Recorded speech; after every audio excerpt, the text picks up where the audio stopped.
This is where I keep my post. A map of... Well, Well. Oh dear, Toby. I wasn't aware that you were Watson's new literary agent.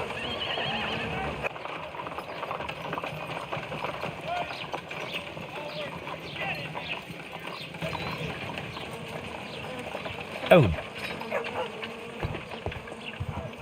My analysis table. It is useful for my work.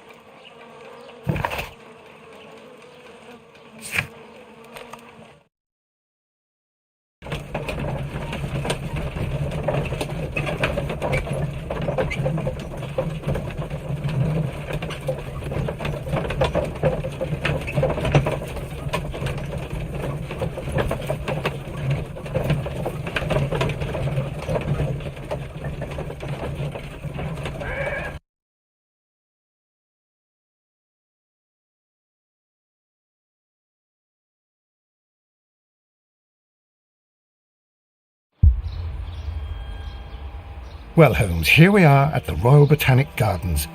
There's no doubt that this place is beautiful. But are you really intent on investigating the theft of the plants? Yes, of course.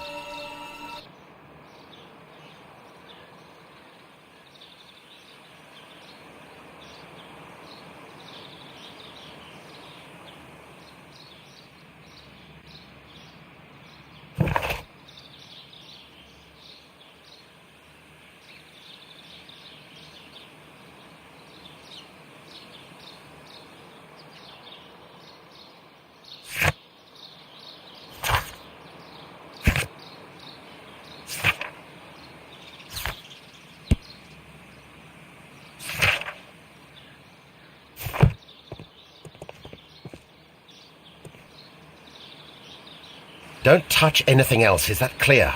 Just go and get a bucket of fertilizer, and without turning it over this time. Good day to you, gentlemen. How may I help you? If you are here for a visit, please do come back on Sunday. I am afraid that it cannot wait. My name is Sherlock Holmes, and this is my friend and colleague, Dr. Watson. We are investigating the theft of plants that took place here 5 days ago. A remarkable collection, I believe. So you're the one in charge, eh? A small favour for a friend. Now, to whom do I have the pleasure of speaking? I am Martin Hamish. I am the Deputy Director of Kew Gardens, and that fellow yonder is Albert. He works here. I am delighted to meet you. What can you tell us about the plants? They were rare and exceptional plants. We presented them at our last exhibition. We haven't removed the stand yet. It is still in the large glass house. We only learned of their disappearance the evening after the exhibition, and nobody saw anything. No doors were forced? No, but I would imagine that for a thief it would be fairly easy to gain entry, for there are no guards here. Well, if you don't mind, we will take a look. Now, you say that it is in the large glass house. Yes, the one just behind me. Just a second, since Albert has nothing else to do. Albert, show these gentlemen where the exhibition was held. How many people work here? Only myself, but occasionally 2 students, Albert, whom you have met, and Miss White.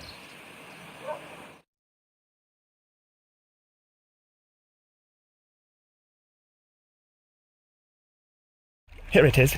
This is the place where the stolen plants were exhibited. Thank you. Is there something the matter? Yes, there is. All right, the plants were valuable and rare, but it seems to me that the tragedy that took place here only 2 days ago has been entirely forgotten already. What tragedy are you referring to? The director of Kew Gardens, Mr. Montague Gunn, he died here just 2 days ago. We're very sorry. We were not aware. The two of you were good friends? He was my father. Oh dear. Our condolences. We should not be troubling you. Please do excuse us for the intrusion. You say that he died here, in the large glass house? Holmes? Yes, just here, near the door to the Colonial Collection. He suffered a heart attack, just like that, so suddenly. It was terrible. Excuse me, gentlemen, but I cannot remain here. If you need me, I'll be in the reserve. That's the room next to the front of the large greenhouse. Of course, we understand.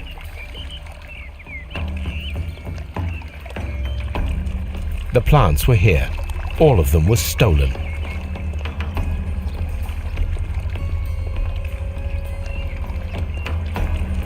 What should we do?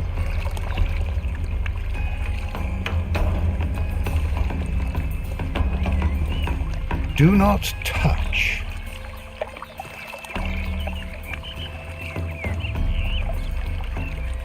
Here is a list of the stolen plants.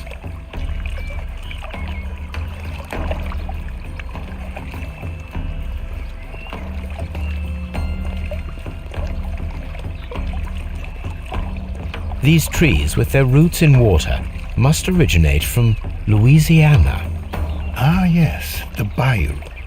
I remember our visit in the case of the Awakened.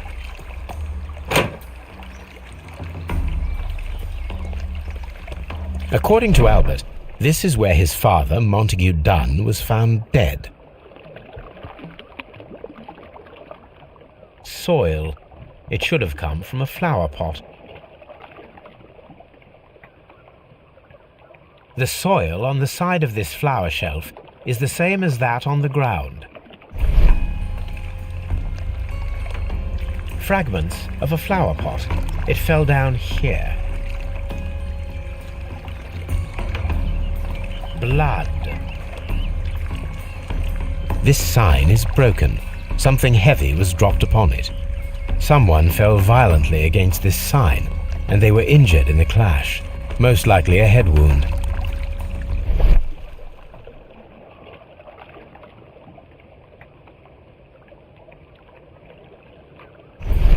The traces are thinner in some places. These boot marks are fresh. It appears as though someone was dragging their feet. The footprints reveal that someone staggered here.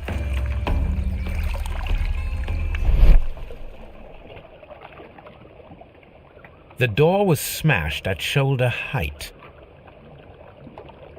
This door handle is new. It was recently changed.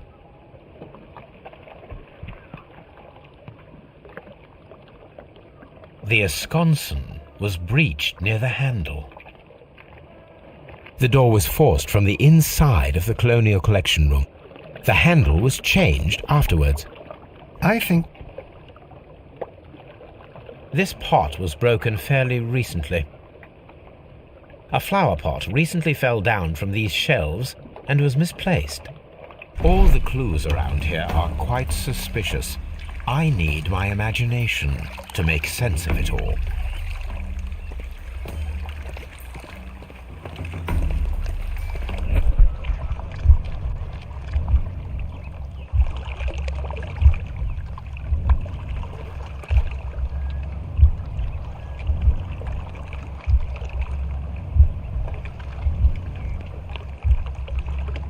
No, it wasn't like that.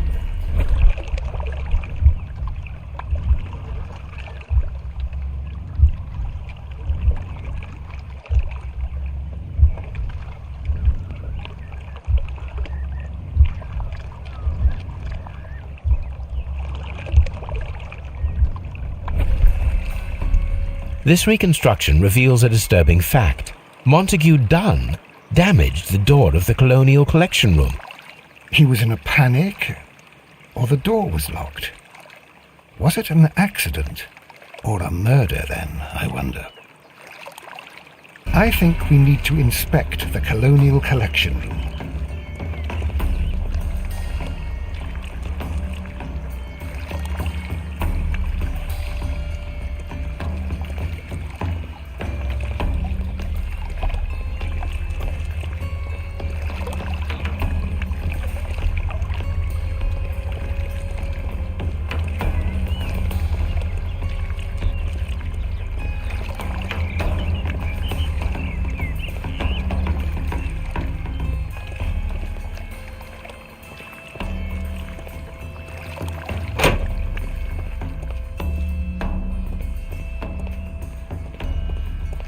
According to this, they have light and moisture control in some parts of the building.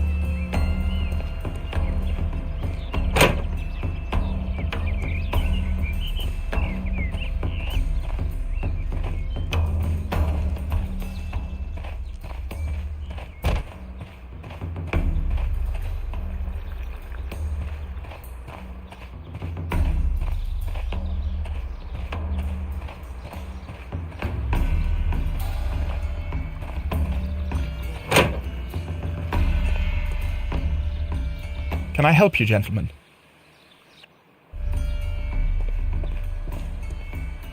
Palm House.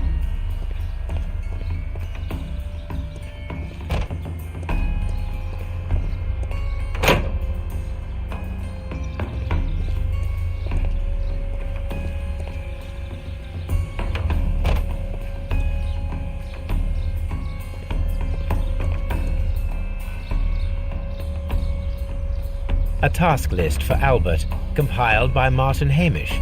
Sweep out the palm house, scrub the toilets, clean the storage shed tools.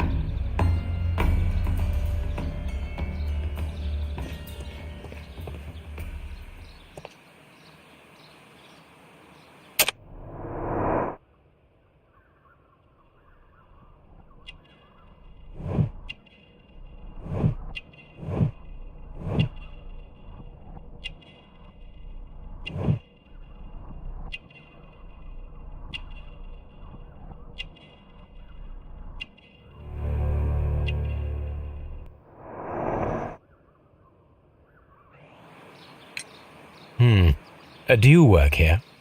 Yes, but part-time only, for I'm also studying botany at the University of London. You're following in your father's footsteps, then. That is commendable. Well, even if botany is not my strongest suit, there are people who say that I could be a good manager. Thank you, young man. We shall see you again soon. Excuse me.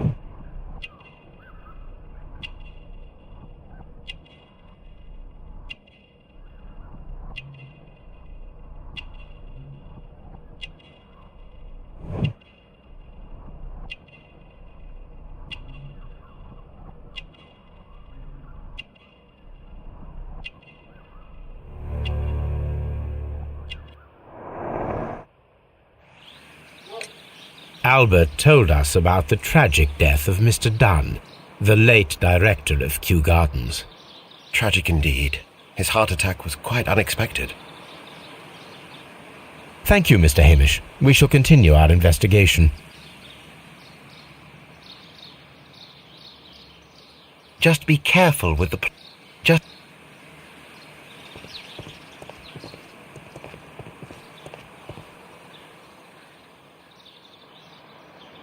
Colonial Collection. Director's Office, Cloakroom and Laboratory. Park.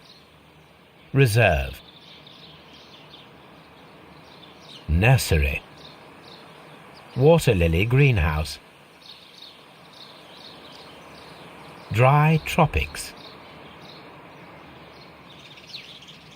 Seed House. Ventilation system.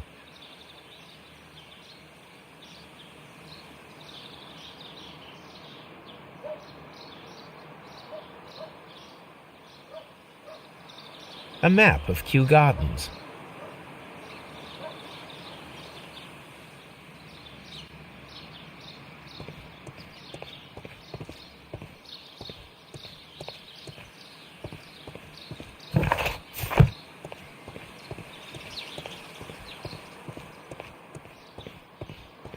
Locked.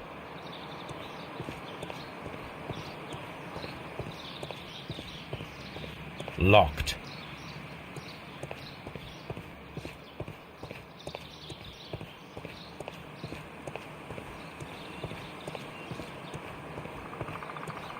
Nursery. Locked.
nursery. Locked. Seed house. Locked.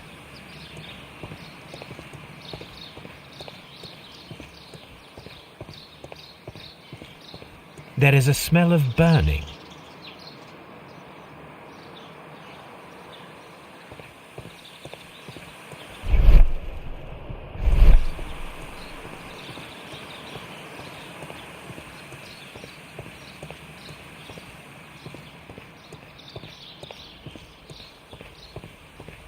C.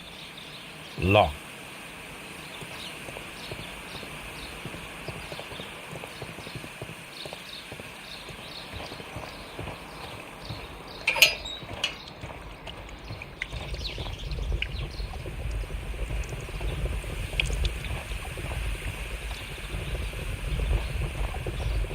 A water tank.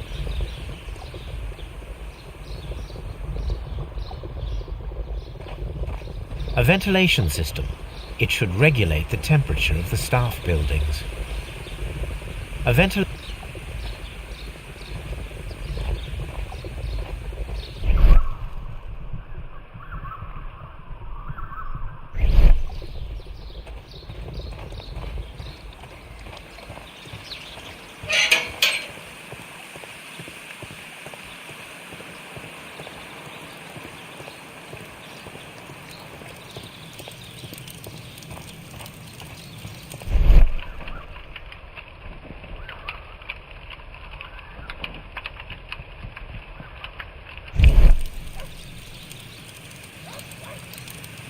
The symbol is not from Kew Gardens.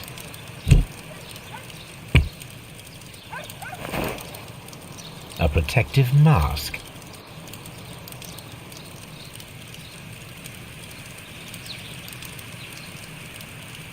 Someone set it alight, but it did not burn.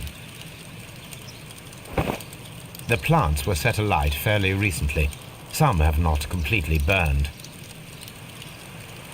A door handle? Why would anyone throw such a thing in the fire? The door handle to the colonial collection and that of the fireplace are made of the same material. A broom handle was half burned.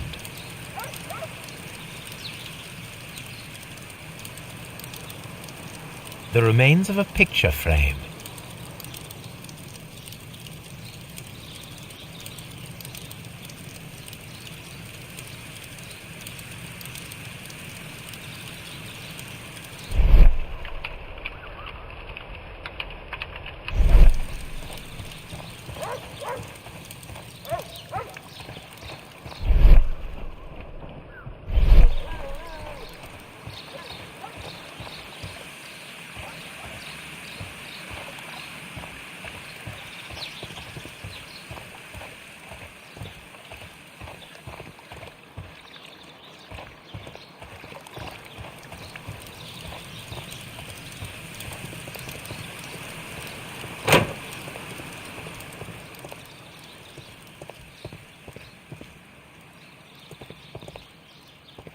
Dry tropics.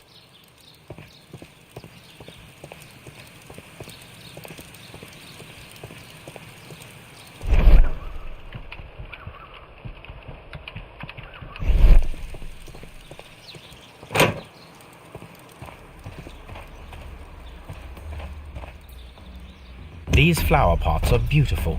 They are intended to be used for exhibition. The symbol is not from Kew Gardens.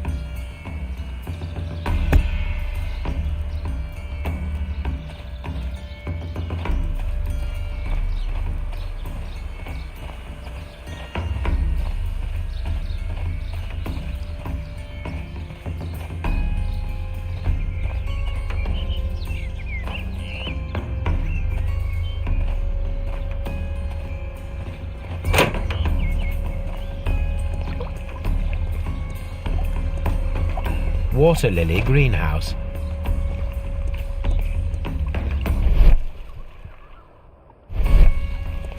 According to this, they have light and moisture control in some parts of the building.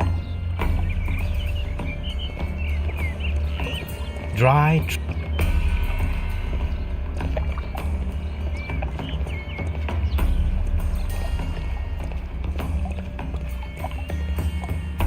According to this, they have light and moisture control in some parts of the building.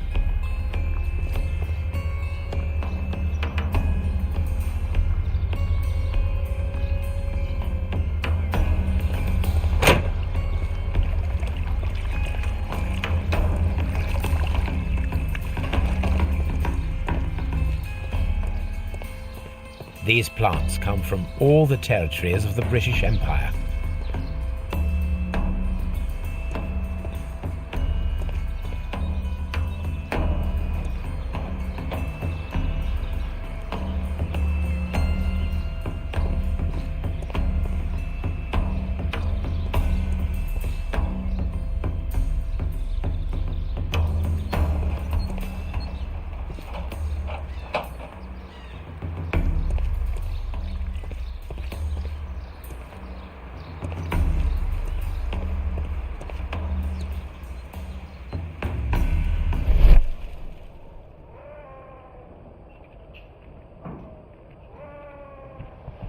The smell is strong. It is a detergent.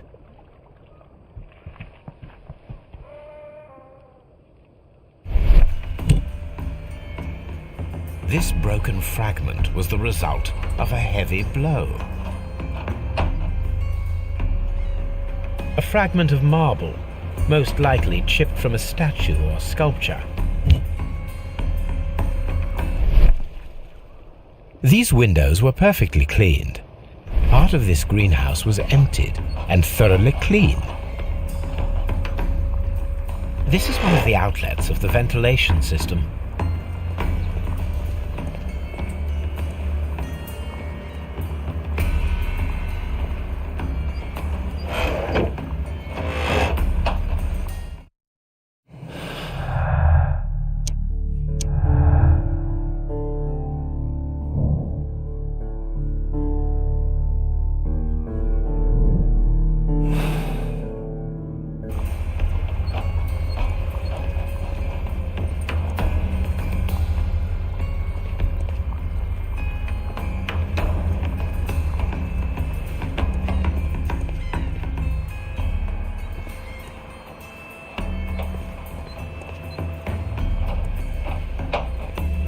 According to this, they have light and moisture control in some parts of the building.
That is not... That...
Here it is.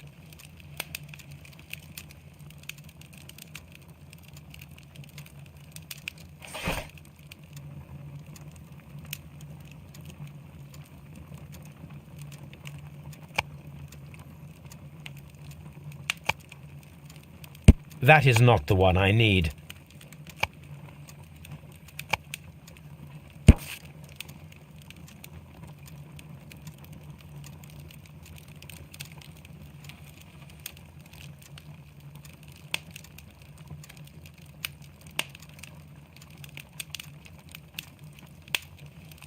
Here it is.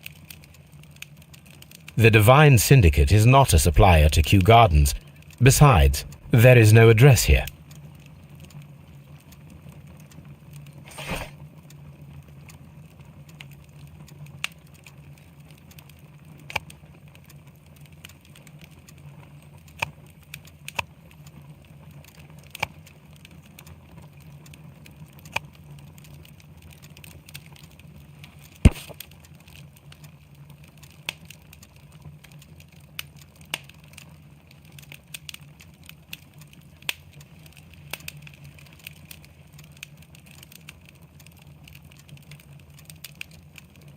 Here it is.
I asked Inspector Lestrade to take Montague Dunn's body to Scotland Yard. It's ready for autopsy then.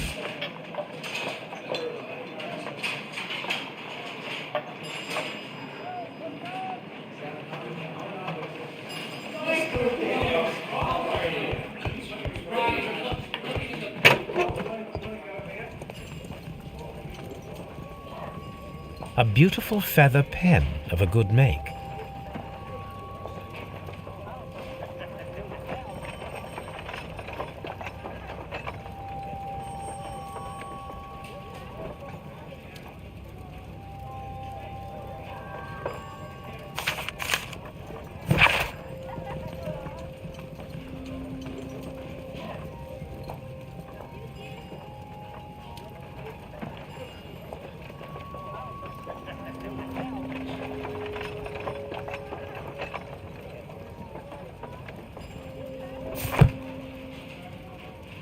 This watch is of great value.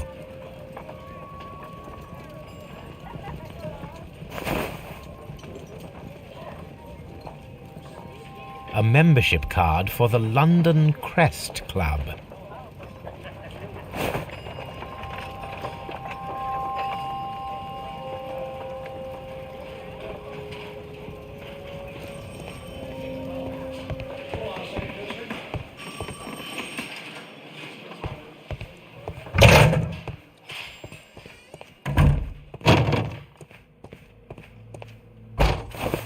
First of all, let us carry out an external examination.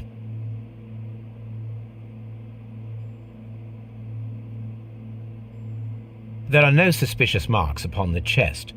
Let us finish our external examination so that we can proceed with the autopsy.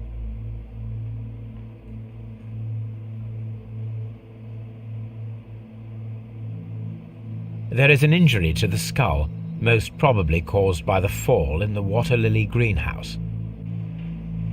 The vessels and the pupil of the eye appear quite normal. The air from the lungs carries a faint floral aroma.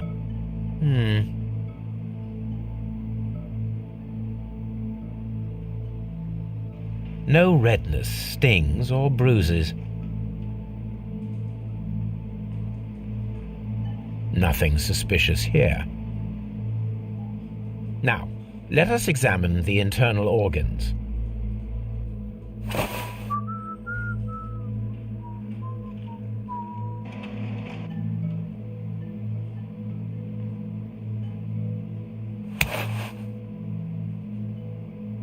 The heart's blood vessels show no pathological signs.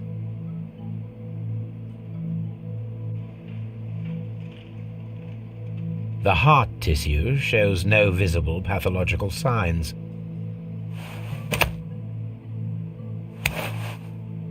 The lungs are congested and edematous.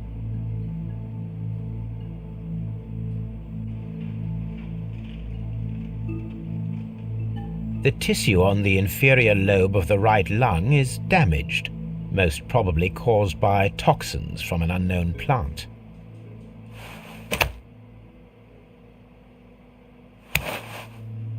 The liver is enlarged. It would seem that he was suffering from an alcohol addiction. The liver tissue is brown. There are no visible pathological signs.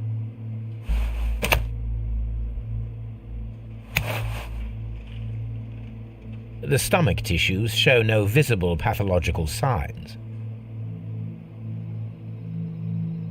There is a small amount of content. It appears that he breakfasted lightly, only a short while before his death. My suspicions have been substantiated. Montague Dunn, the director of Kew Gardens, died from poisoning, plant poisoning to be more exact. You mean... Yes, it is murder. We should inform Lestrade. Yes, but do remember, Watson, that I discovered the murder. The challenge is mine. The challenge, Holmes? We need to locate that deadly plant. Such a perfect murder appeals to me. Murder of any kind appeals to you. Is that all we need to do? No, We also have the people working at Kew Gardens, Martin Hamish, and the son of the victim, Albert Dunn. And also Miss White, of whom we spoke with Mr. Hamish. Should we bring them all here for interrogation? No. A few innocuous questions at Kew will suffice, as well as a discreet delve into their personal affairs. Yes, Watson, it is time now to open the doors. Even those in the staff building? I suppose that is necessary. We should also be concerned with the victim himself. After all, we don't know very much about Montague Dunn. You're enjoying this already, aren't you? More than a little.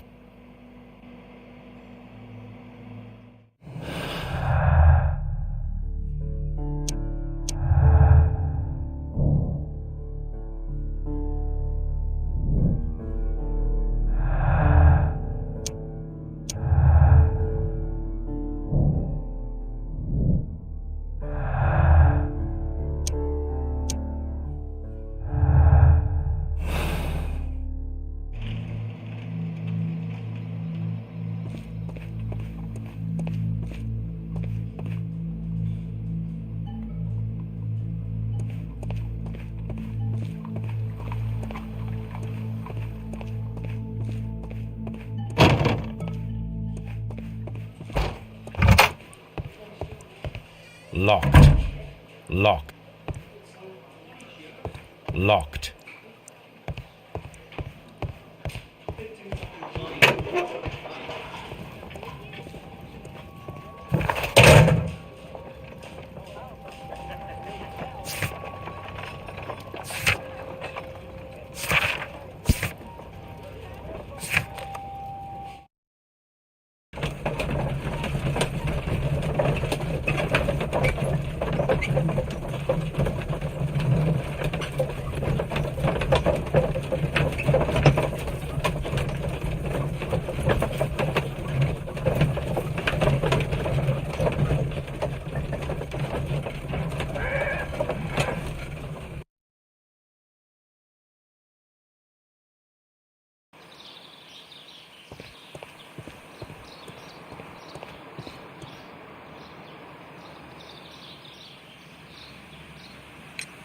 Mr. Hamish, can you explain to us what happened to the colonial collection?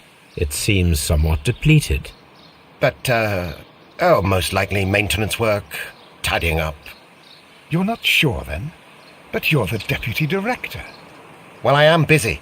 I cannot be everywhere at once. As deputy director, how was your relationship with Montague Dunn? To be honest with you, Mr. Holmes, it could have been better.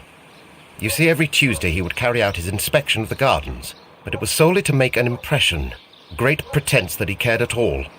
He would give out absurd orders, ignoring anyone else's opinion.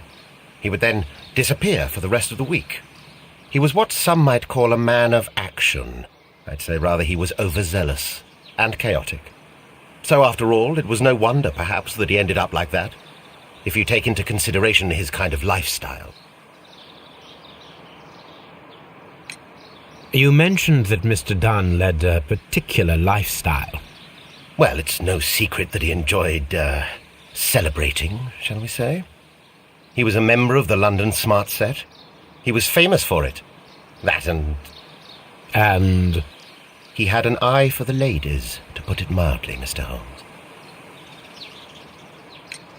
Mr. Hamish, can you tell us who holds the keys to the locked greenhouses? That would be Albert, Mr. Dunn's son.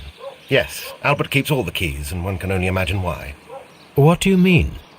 Well, he was never interested in Kew Gardens before, and now all of a sudden he is trying to act as if he owns the place. I think he wants to take over the management here. He'd do better to leave that to me. He has no experience. No, none at all. What is your opinion of Albert as a student of botany? He's useless. I often tell him so, and I can only give him cleaning tasks. Botany is not his life's work, and his father well knew it. He was furious about it.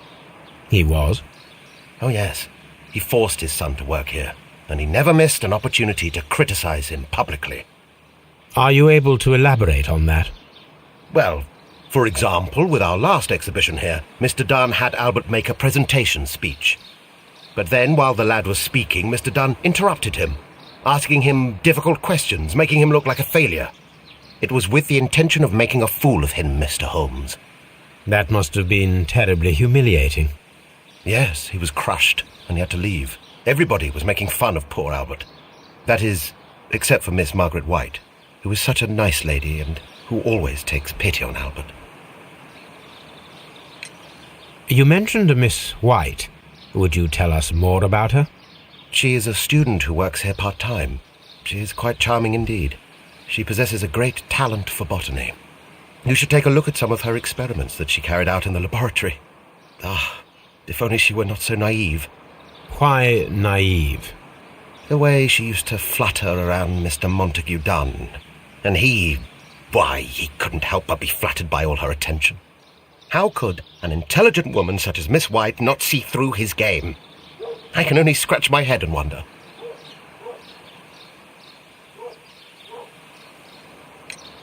Tell me, Mr. Hamish, do you grow the more deadly variety of plant here? You mean insectivorous? Yes, but nothing larger than that. Are you aware of the Divine Syndicate? The Divine what? Is this a joke? No, I am quite serious. What a ridiculous name. Anyway, I have never heard of this syndicate. Thank you, Mr. Hamish. We shall continue our investigation.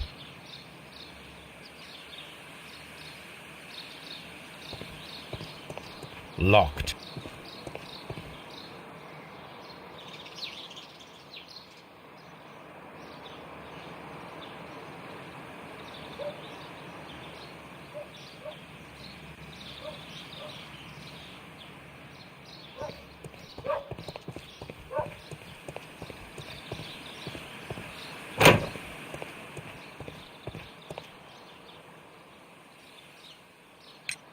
Who is Miss Margaret White?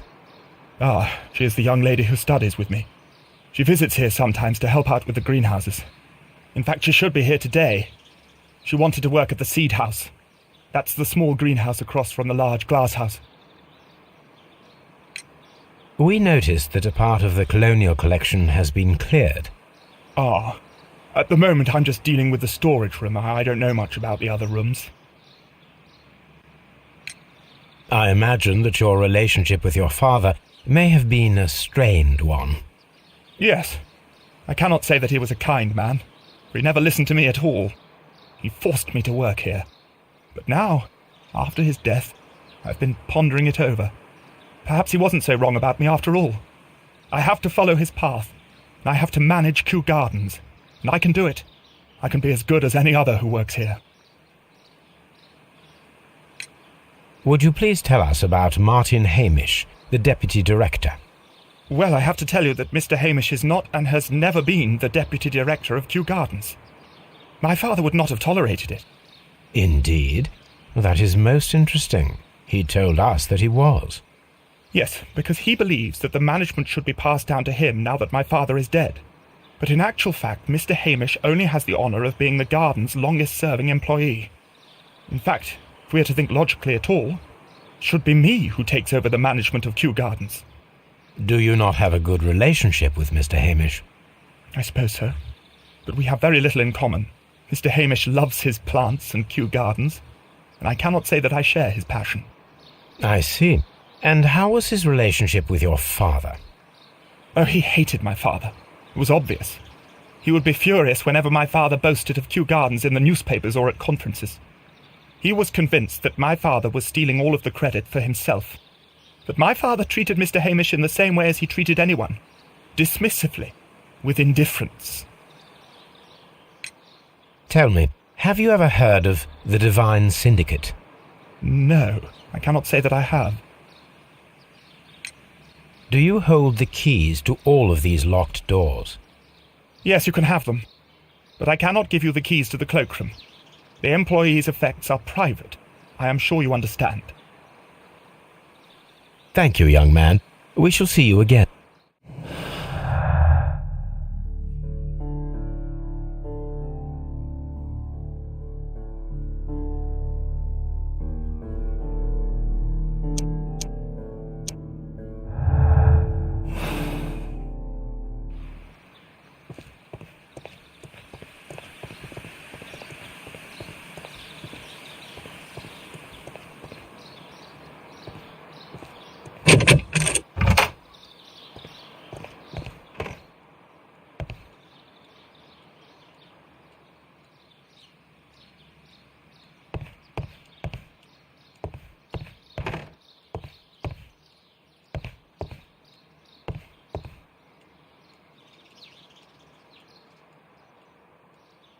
Champagne.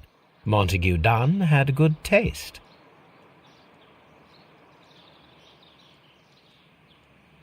French wine, a remarkable vintage.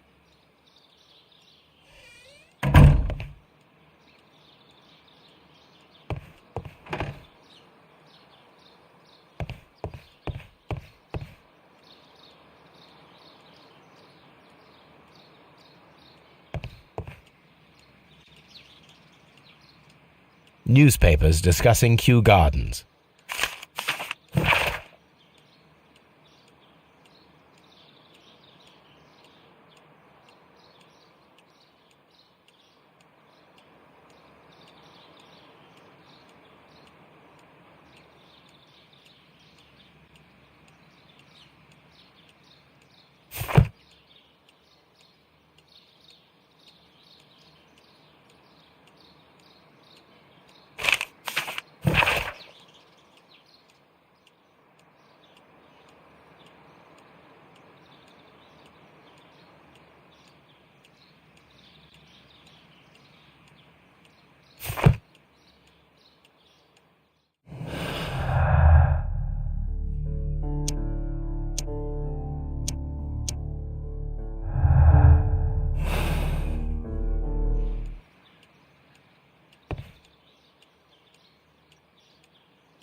A photograph of Montague Dunn and Reynold Hamish.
I suggest that we don't tell Miss Margaret White about this document.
Locked.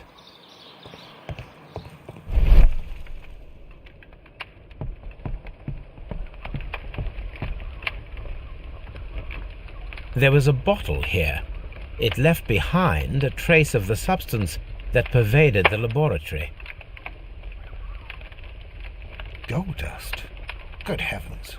What's it doing here? The gold is almost immune to chemical attacks, so it may be a valuable auxiliary for various experiments. But why would anyone perform such experiments in a botanical garden? Several drops of the substance were spilled. Someone carried this bottle around. Several drops of the substance. The bottle is no longer here, but it is possible to detect a faint scent. We need a good nose.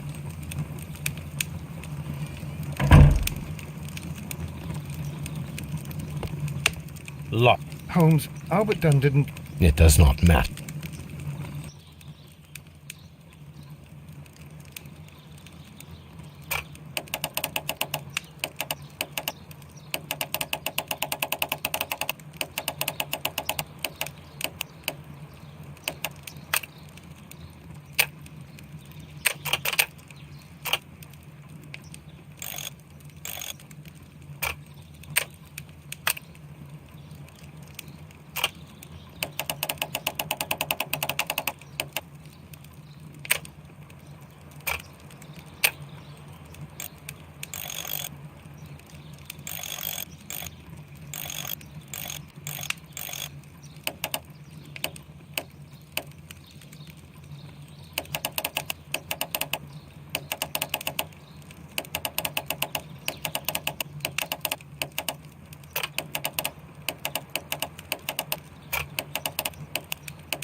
Open.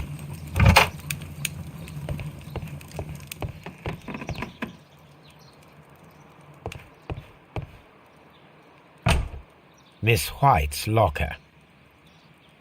Apparently, Miss White is a capable student. A draft of the letter that Miss White sent to her parents.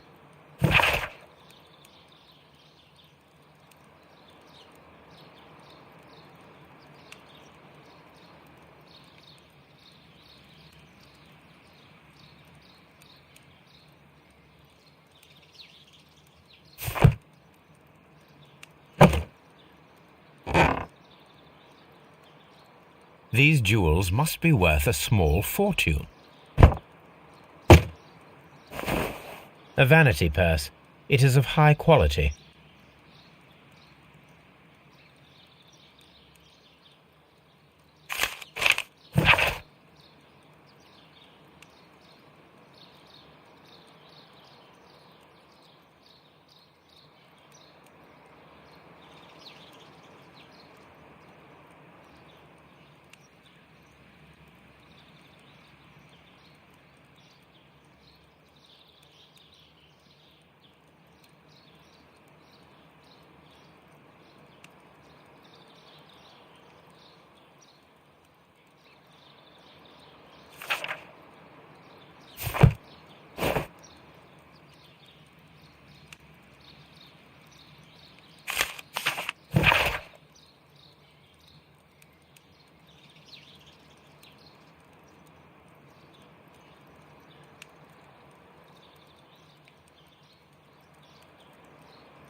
Martin Hamish's locker.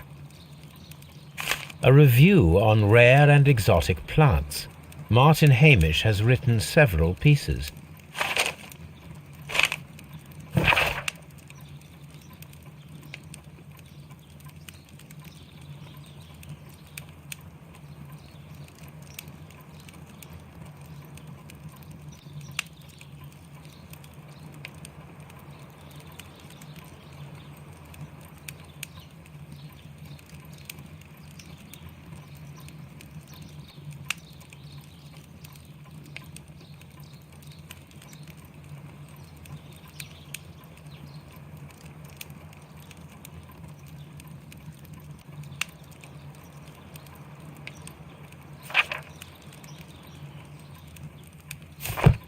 Martin Hamish studied chemistry.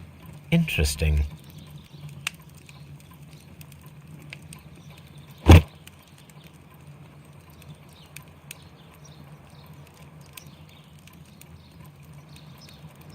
Father and I, Kew Gardens.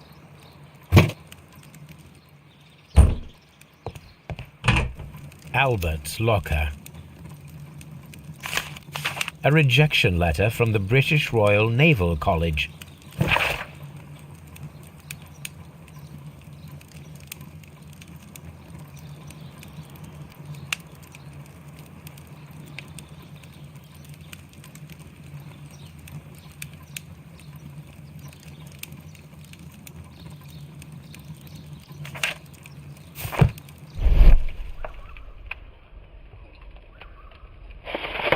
Young Albert, standing with a woman in front of London University.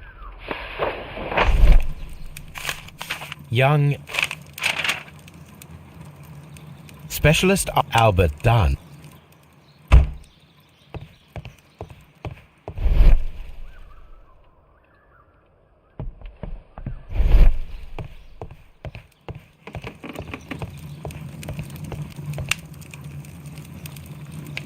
The employee.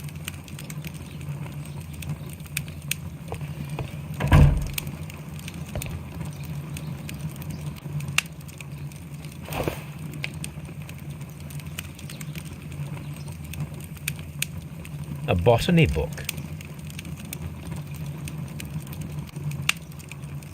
This student's book belongs to Albert.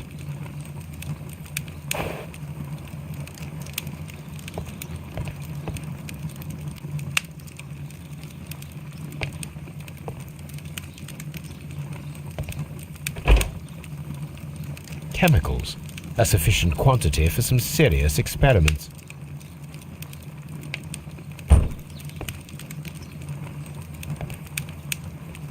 A phonograph used for voice recording. Remarkable. Yes, this is quite a modern laboratory.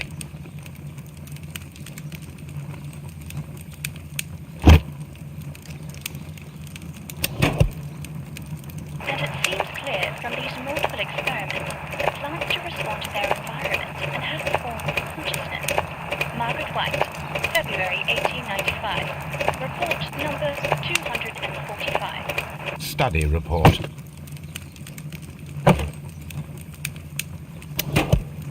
Martin Hamish's perception of plants.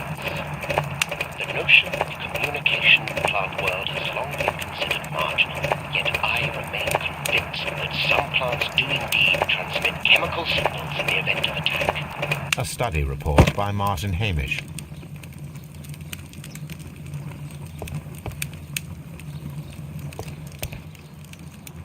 This is a table for experiments. It resembles my own. Only this one is kept in good order, Holmes.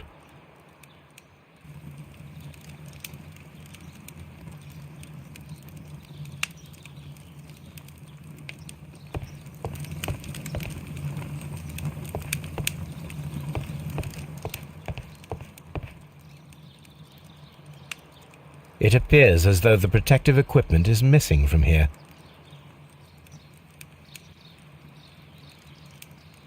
Such masks are generally worn when dealing with toxic chemicals. Gloves, waterproof aprons, everything one might need for self-protection. Do they grow dangerous plants here?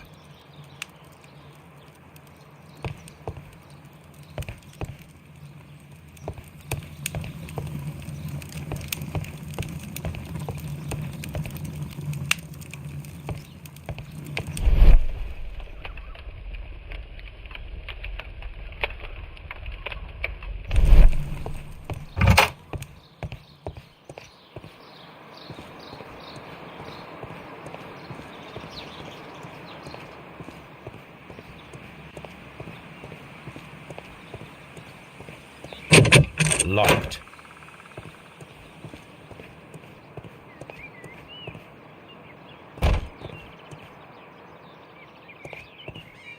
We can see the interior of the Colonial Collection Room from this window. This poster is for an exhibition that Martin Hamish was directing, but it had nothing to do with Kew Gardens. This certificate belongs to Martin Hamish. He won a horticultural competition.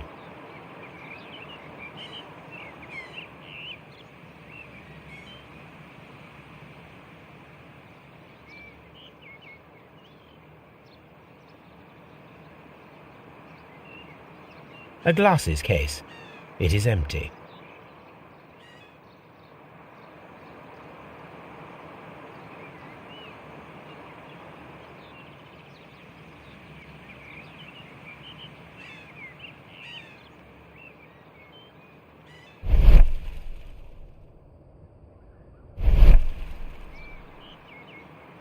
A thesis, written by Martin Hamish. This area serves as Martin Hamish's office.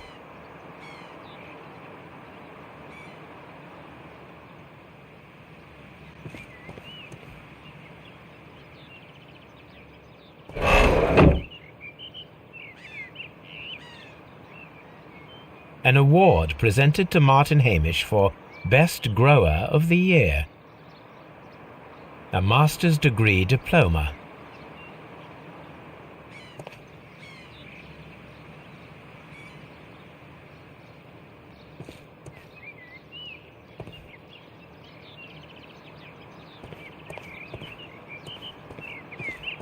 These young plants must be delicate if they are kept in the nursery.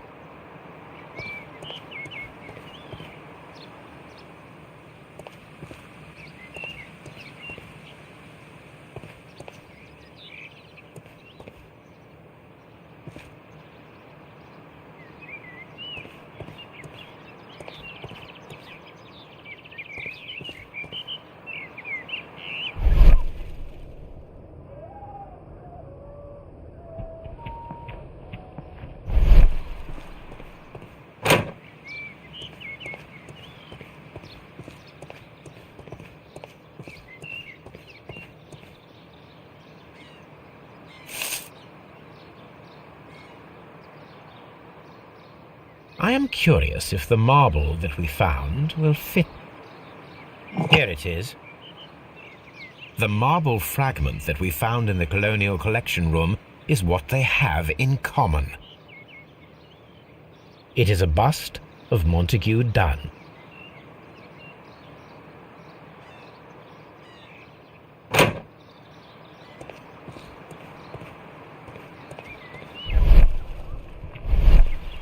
The seeds of plant species are stored here.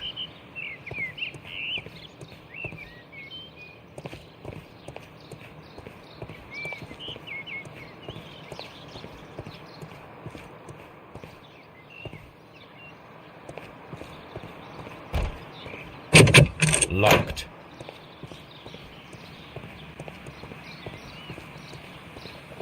Open.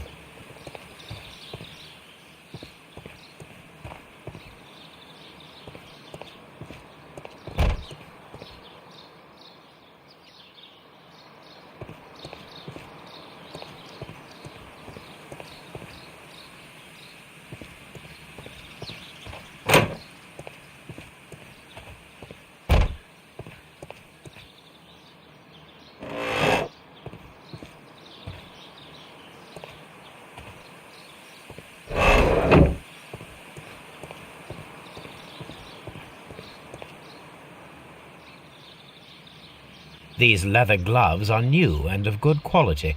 They do not appear to have been used. A book about ships, nothing at all to do with plants.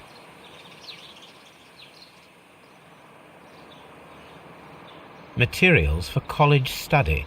They belong to Albert. This place serves as Albert's office. From here, we are unable to see the interior of the Colonial Collection Room.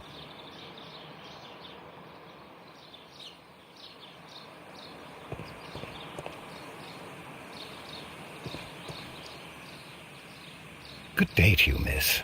You have some very beautiful plants here. Why, thank you, sir, and good day to you too. But... Oh, I do beg your pardon. My name is Dr. John Watson. This is my good friend, Mr. Sherlock Holmes. I am honoured to make your acquaintance, gentlemen. My name is Margaret White. Excuse me, but are you Sherlock Holmes, the great detective? Yes, I am he. What a pleasure to see you here at Kew Gardens. Are you working on a case?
Yes, a theft of plants that took place here a few days ago after their most recent exhibition.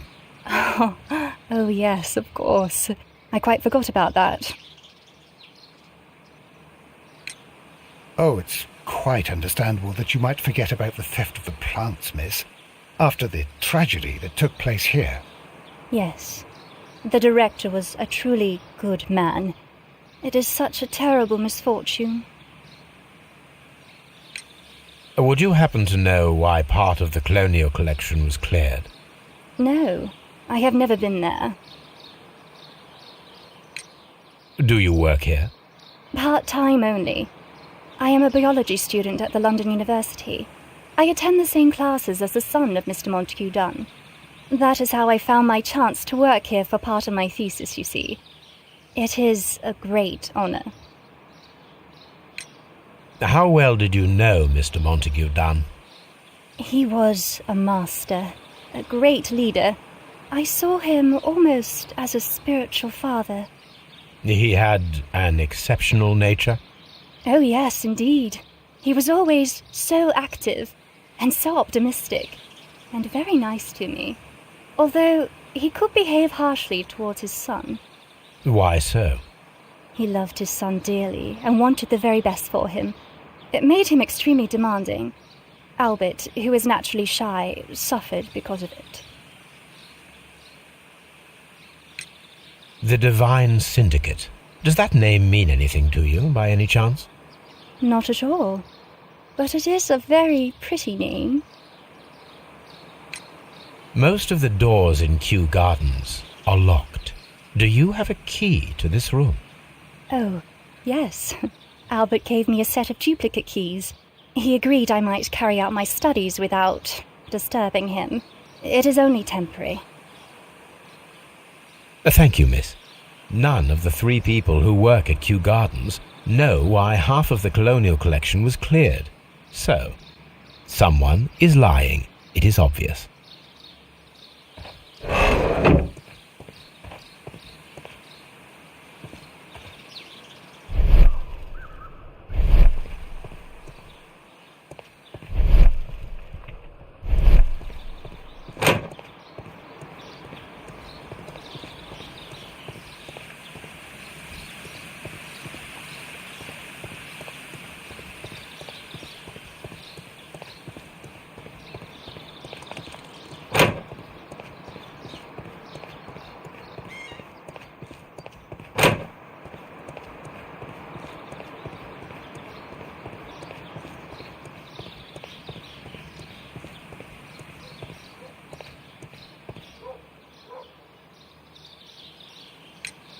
Mr. Hamish, was someone from your family connected with Kew Gardens? Family? No. I'm the only one with a passion for botany. I do not think so. This photograph of you and your father at Kew Gardens suggests the opposite. But you have no right to. Do tell us more about your father.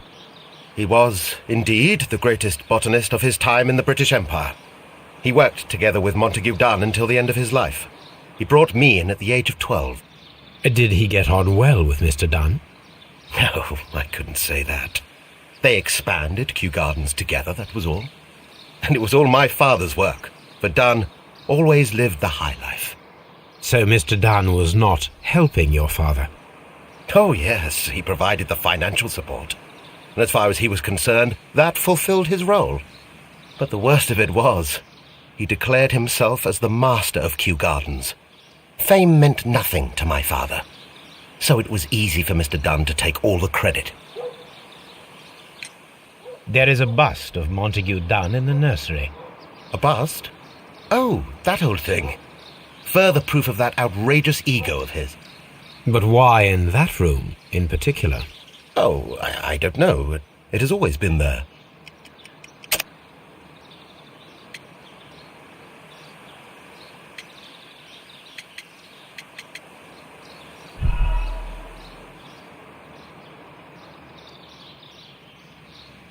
A bust? But oh, I don't know. It has always been there. It is strange, because I recovered a fragment of the bust inside the Colonial Collection Room. Really? Oh, well, so I am mistaken. It ought to have been removed during the clean-up. This room is so small. Do you know who moved it? I have no idea. Surely Mr. Dunn requested it. Do you have any more questions like this? Because fragments of rock are not my responsibility. Evidently. Thank you, Mr. Hamish. We shall continue our investigation.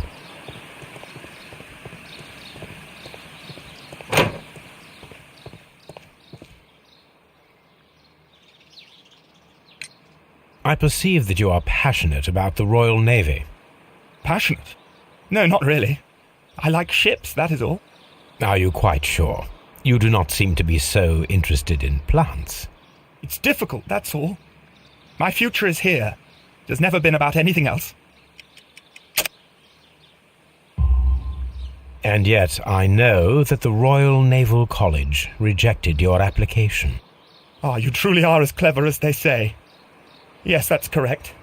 And in fact, my father was strongly against the idea. He did his best to ruin my plans, although I almost did succeed. But my dreams were shattered, Mr. Holmes. Thank you, young man. We shall see you again soon.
Here it is.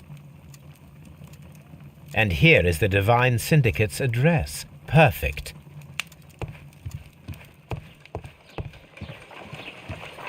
Someone should take Toby. Have you found some...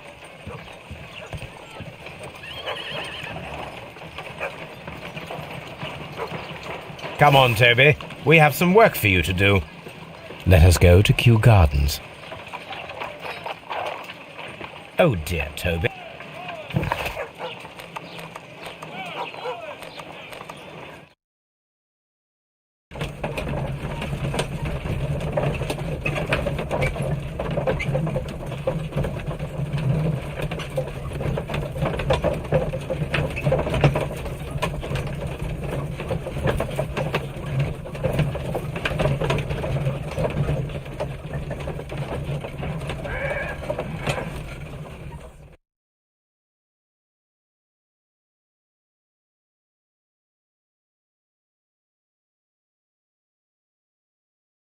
Let us take Toby to the laboratory. Search, Toby. Search.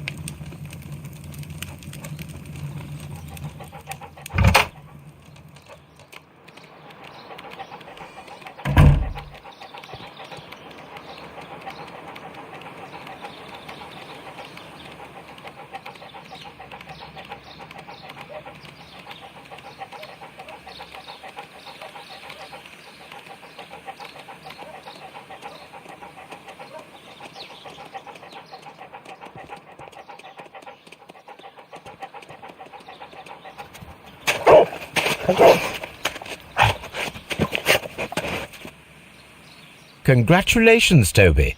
Now let us see what you have found. This is the bottle that was used in the laboratory. There is still some liquid remaining in the bottle, a tiny caterpillar. Not surprising to see one in a garden, but...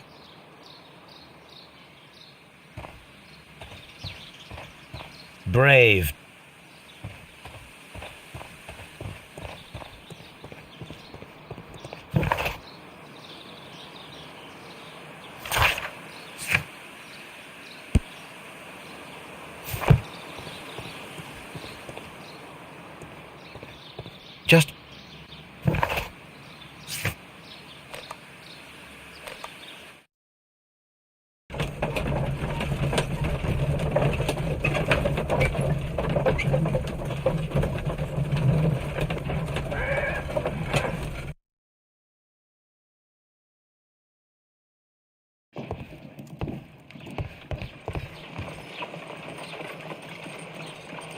Let us determine just what we have found here. Let us pour liquid from the bottle into a test tube to perform an analysis.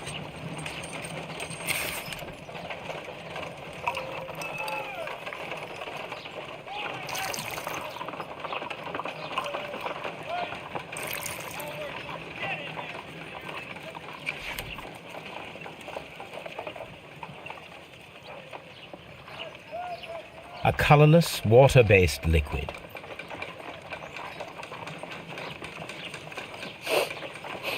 Quite a strong floral aroma. Holmes? What are you doing? It has a bitter taste. What if it's poisonous? Did you ever see poison stored in enormous jars like that? Anyway, there is a doctor nearby.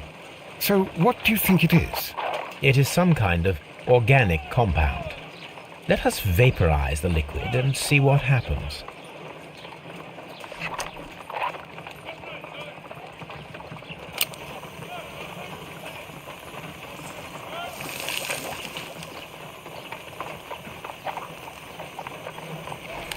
Small colourless crystals. Colourless, tiny crystals that are soluble in water, with a floral smell and a bitter taste. Watson, could you pass me that small bottle, please? Of course. Here you are. Holmes, do you know what it is? Wagner's reagent. There was a label on the bottle that you passed to me. No, Holmes, I meant the bottle that we found. Let me add the reagent and see if there is any sediment, and then I shall tell you.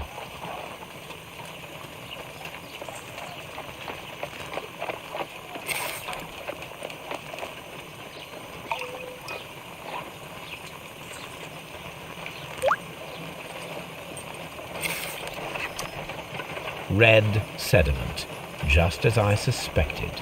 This liquid is of organic origin. It contains some alkaloid. Most likely it is unstable, and that is why there is a quantity of gold dust to prevent contamination. This mixture is probably a fertilizer. Someone was carrying out unusual experiments in the garden's laboratory.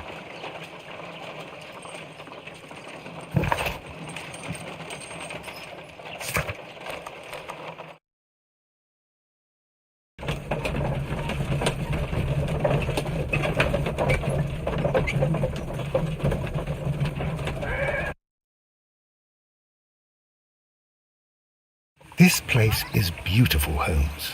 Its atmosphere is remarkably soothing. Let us find someone who could help us.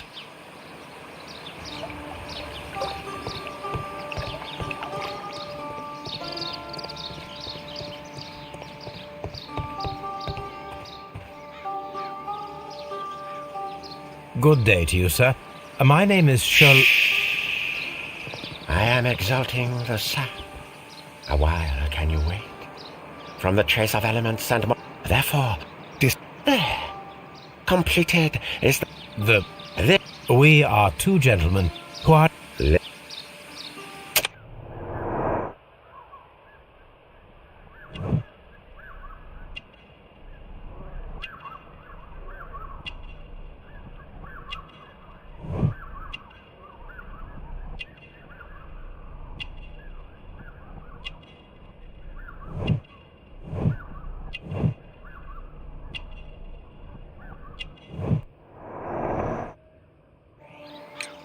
We should like to take a look around, to immerse ourselves in the wisdom that emanates from here. It is a school of anastomosis, the divine scholastic syndicate for vegetation veneration and meditation. You may say, the divine syndicate, glory to the eukaryotic. Only true devotees, those whose heart and to be... We visited Kew Gardens, and we found your symbols on their flower pots. Coincidence, I am thinking. They would scavenge our refuse. It would not surprise me. It was merely an observation. Green Grand Mystic, we... What is the name of our Lord, our God King?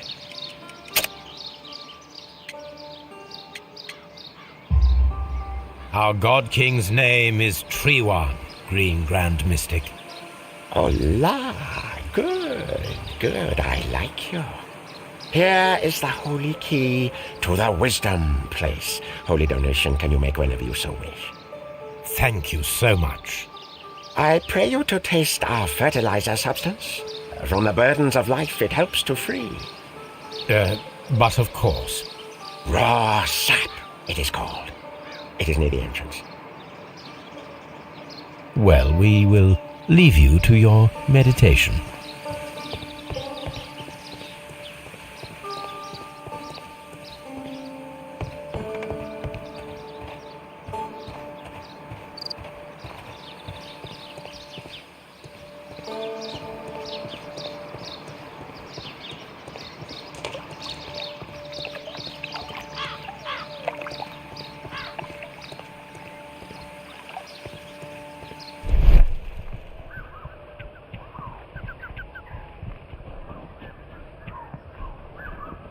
Fragments of a flower pot.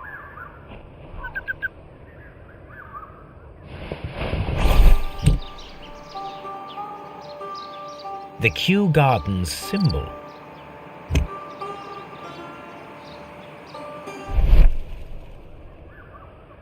A fragment of a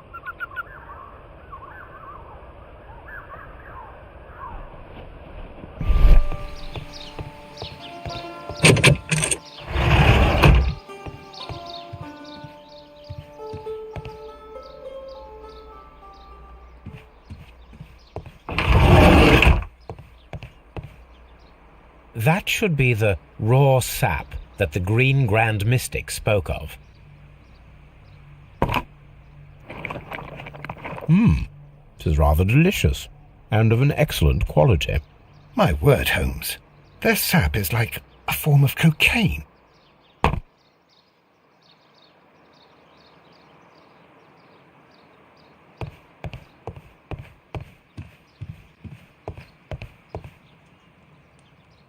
The list of plant friends and benefactors, lawyers, well-known manufacturers, political leaders.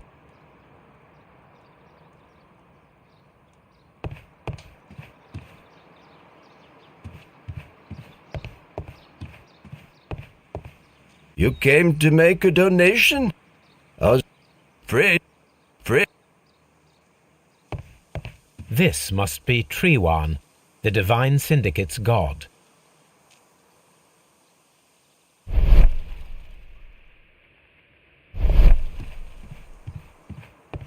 This door.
These instruments are used for smoking opium.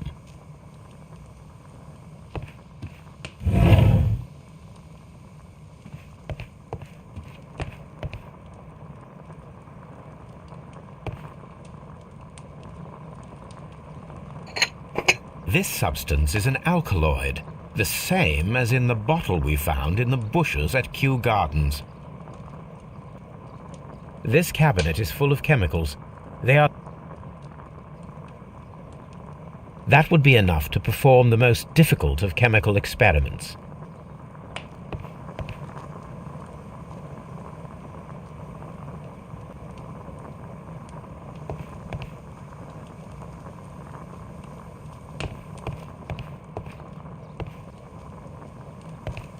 A vast amount of opium.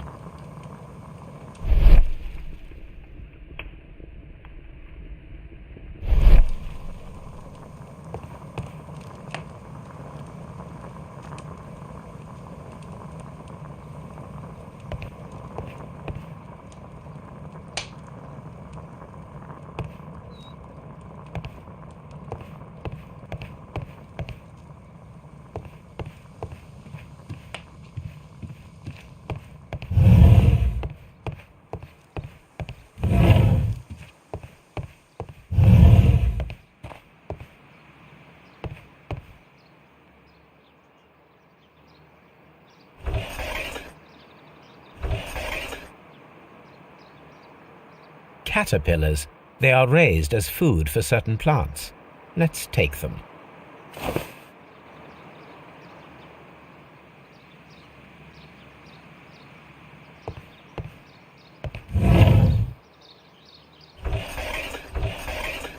A tropical plant. Nothing of interest.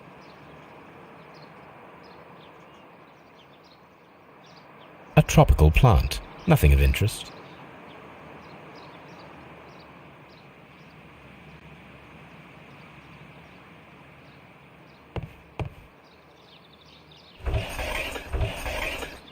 A tropical plant. Nothing of interest. A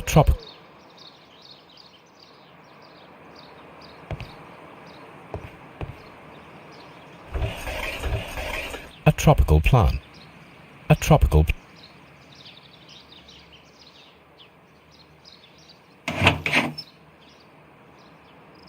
These three plants.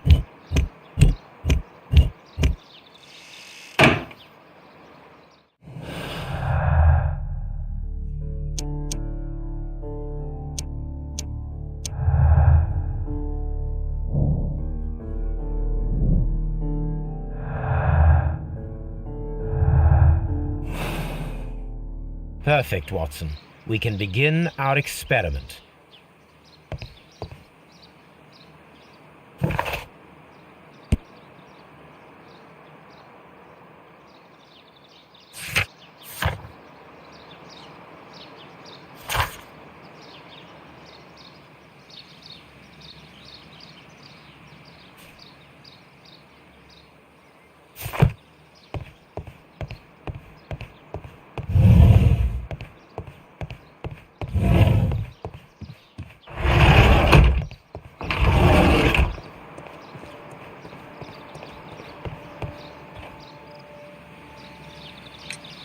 Do you have friends at Kew Gardens?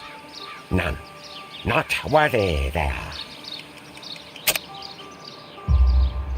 Nevertheless, we have seen Kew Gardens flower pots in your yard. How could they happen to be there? What? Our sacred place you permitted yourself to search. Sacrilege. No, really now. There was a theft of plants at Kew Gardens a matter of days ago, and we believe the pots we found here may be connected with it. Please tell us, were you involved? No. Those plants were ours. They had stolen them from us. How so? Their director, Dump, I believe. Done. Yes, that's what I said. He borrowed from us 3 of our sisters for the exhibition at his green fly-infested gardens. But he never gave them back to us. Excuses and imbecility. So we went in and saved them. I see. So, if you stole those rare plants from them, then it means... Ah, I get it. Bravo, Holmes. I think the case is solved. No, we did not steal. We saved. Well, as a matter of fact, we were unable to find our 3 plants. I beg your pardon. And yet you took all of the exotic plants from the stand. They had disappeared. It was the least we could do. They stole our sisters, and so we stole theirs. Well, we will leave you to...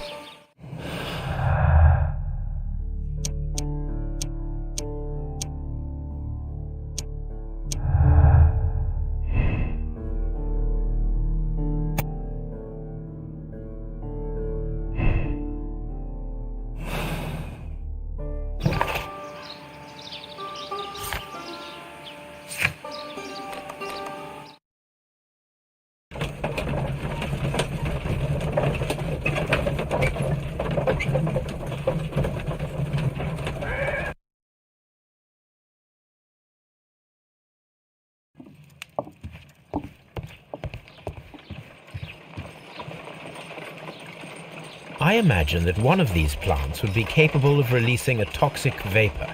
I need to find out exactly how it could be done. I shall begin now. Watson, if you are at all optimistic to have dinner this evening, then I'd recommend that you put on the gas mask.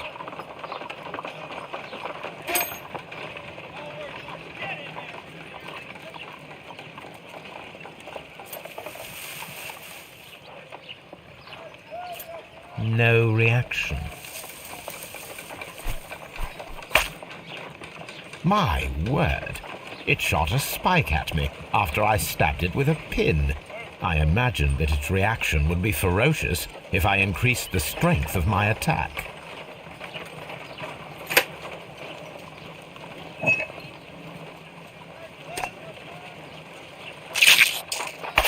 How interesting. What a strong and effective defensive mechanism.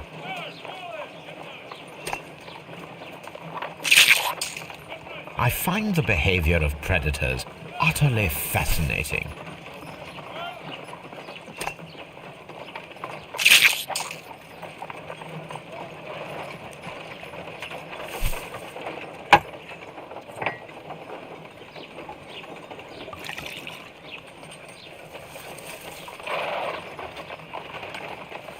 This plant becomes inactive after being drenched with alkaloid.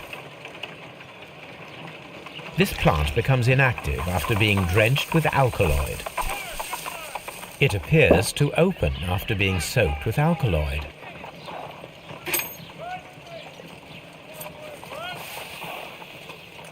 It closed again.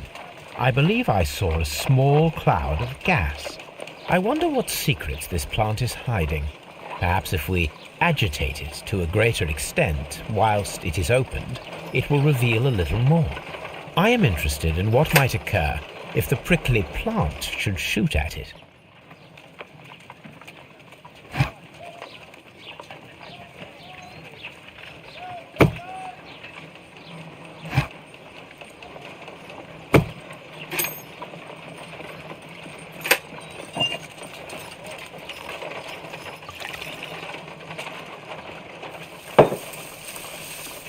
It appears to open up.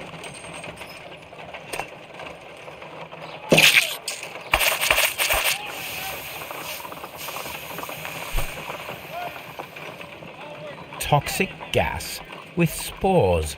Extraordinary.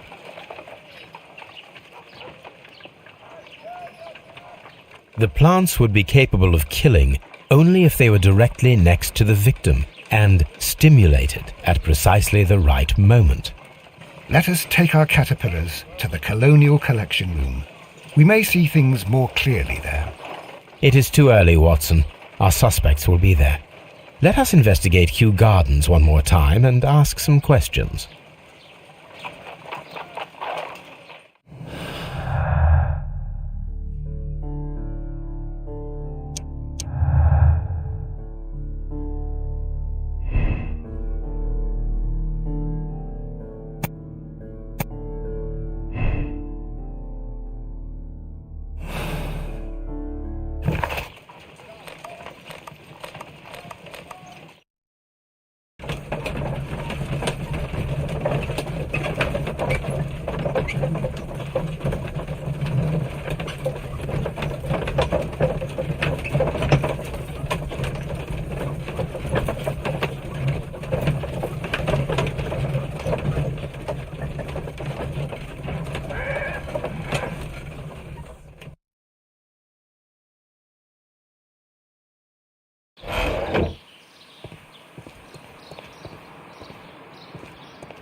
Can you tell me if you saw Mr. Montague Dunn on the day of his death?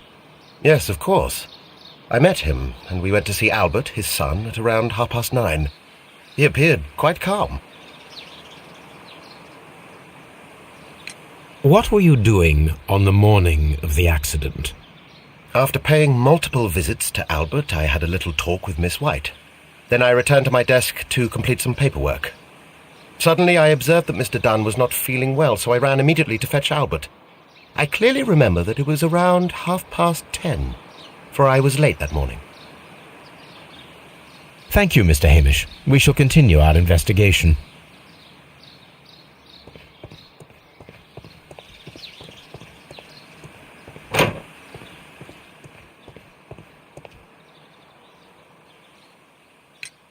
Your father's death does seem highly suspicious.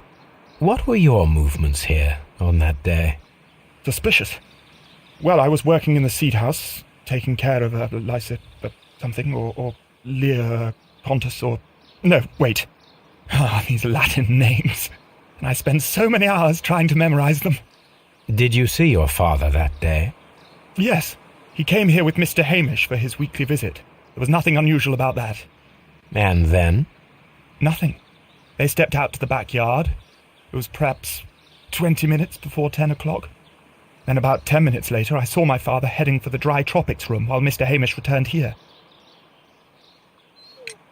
And Mr. Hamish and Miss White, what were they both doing that morning? Mr. Hamish visited me a couple of times. I also saw him returning from talking with Miss White, and that was at 10 minutes past 10. But then he ran back here to me to tell me that my father was feeling unwell.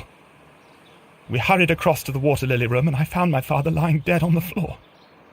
Oh, my God. Thank you, young man. We shall see you again soon.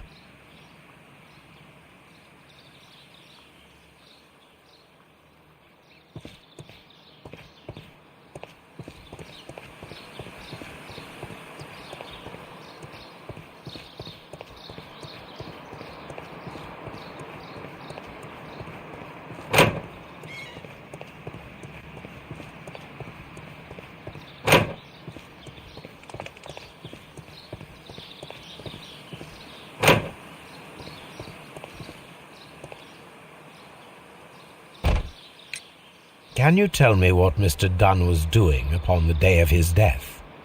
I can, but there is nothing very special to say.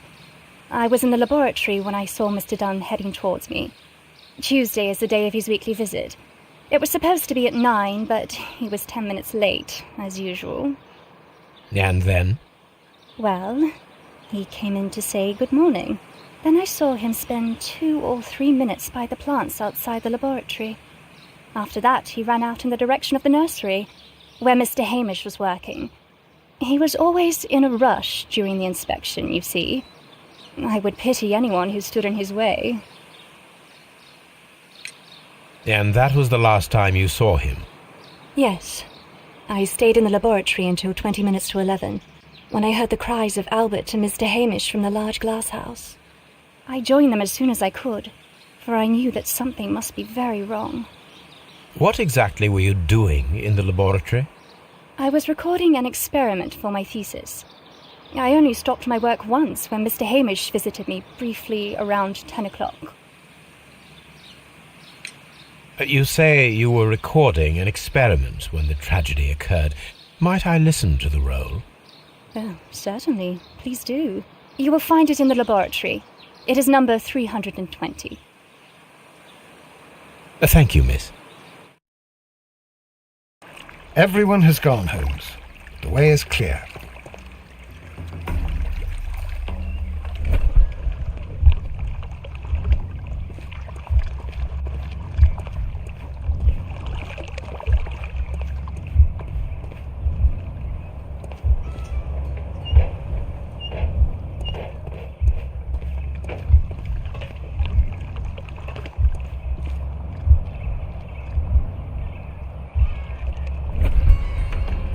When Montague Dunn was standing close by the plants, the caterpillars were released and caused the deadly spores to activate.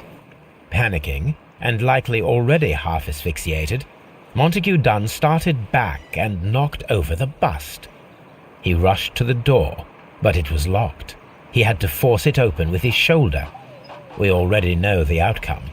Montague Dunn collapsed and died not far from the pool. Well, it is time to perform our experiment on the ventilation system.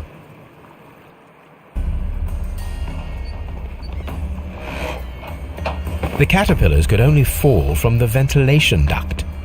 Our caterpillars are in place. I'll activate the ventilation system so that they fall down. Watson, stay here and observe. All right, Holmes.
Water lily green.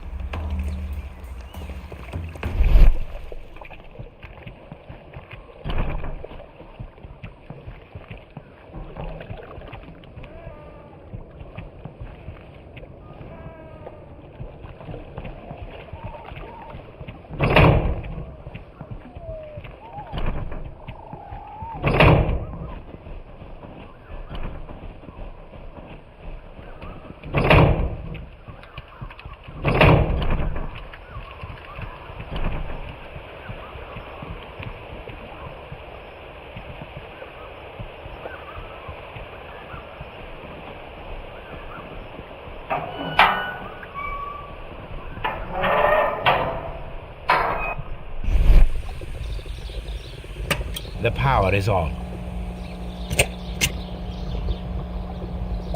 The engine has started. The power is on.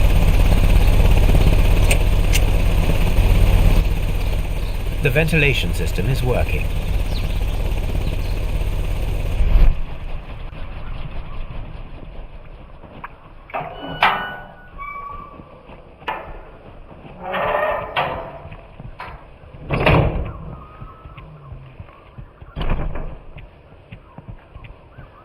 From here, we are... Excellent.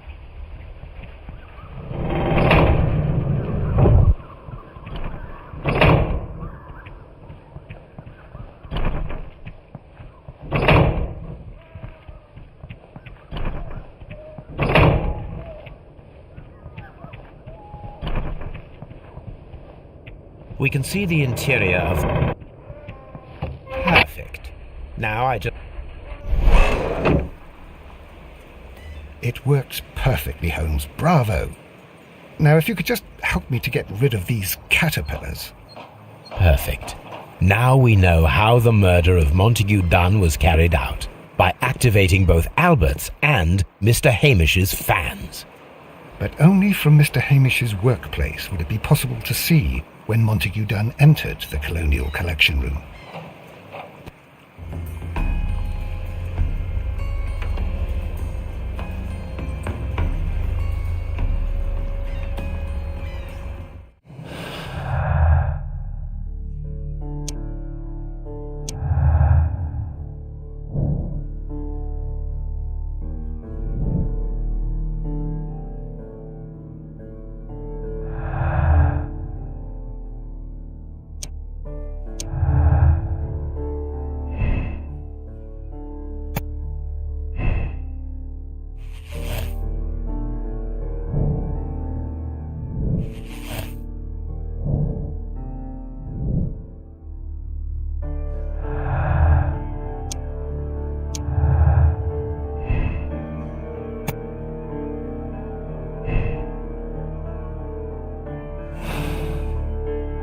Let's go to Scotland Yard.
Inspector, I believe that Martin Hamish is guilty of the murder of Montague Dunn.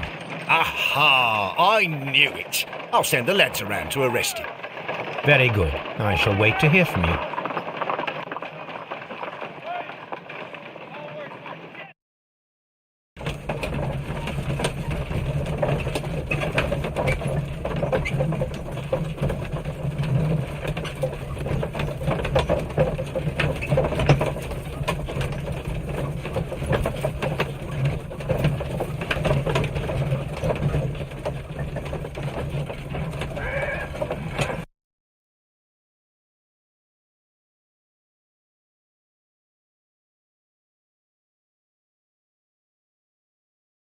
Inspector, I came here as quickly as I could. Martin Hamish is in the large glass house. There's no need to hurry.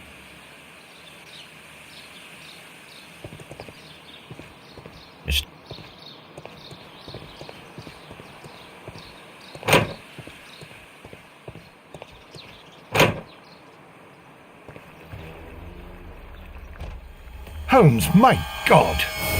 Yes, we found him like that. Our messing around with the ventilation system didn't go unnoticed. Mr. Hamish realized that we knew.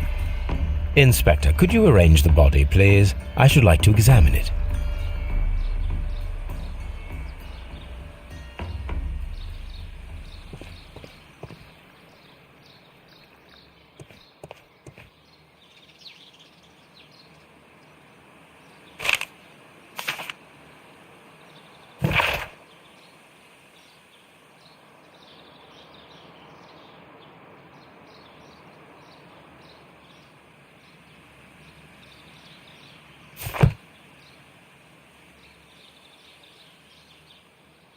Holmes, his left shoe is unique.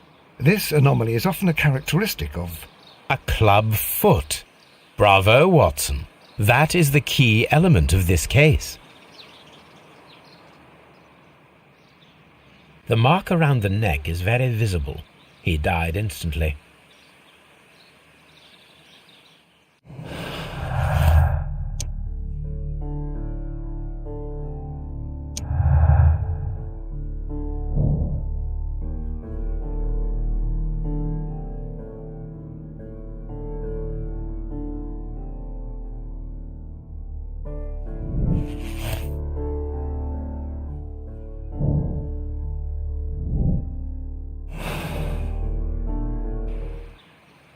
What should...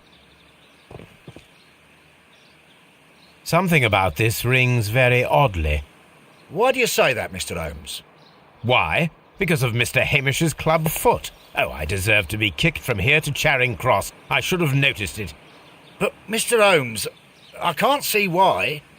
No, I don't suppose you do. You must recall that Mr. Dunn was locked inside the Colonial Collection Room by the murderer. If it was Mr. Hamish, he would have had to run up to his workplace to trigger the fan situated above it, taking into consideration the condition of his foot. Well, it is still possible. Perhaps, but it is rather strange that such a person as Mr. Hamish decided to base his plan on the speed of his gait. You mean to say that somebody helped him? So the suicide is questionable? Correct. Mr. Hamish accuses only himself in his letter, and so the investigation stops. Possibly an accomplice, then? That idea had not occurred to me, Mr. Holmes. I have another idea, Inspector. Thanks to the testimony that we have collected, we are able to rebuild the events as they took place that day. With a timeline, such as we did in the Jack the Ripper case. Precisely. The map at the entrance of Kew Gardens should help us with our timeline. Let us analyze the facts and statements so that we may recreate the events of that morning.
Let us summarize.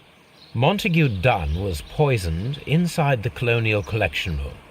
He forced open the door, which means that someone locked him inside there at 10:20. Martin Hamish was last seen at 10:10.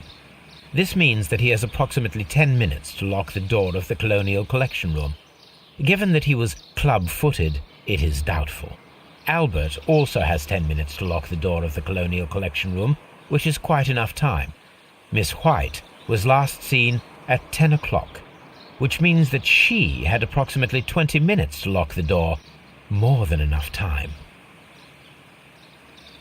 Perfect, Watson. Now, let us ascertain who assisted Martin Hamish in killing Montague Dunn.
But Holmes, how can you be certain that we'll find Miss White here?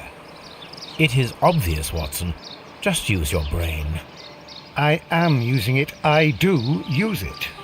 Now that the rope has tightened around Martin Hamish, Miss White must act to erase all traces of her implication.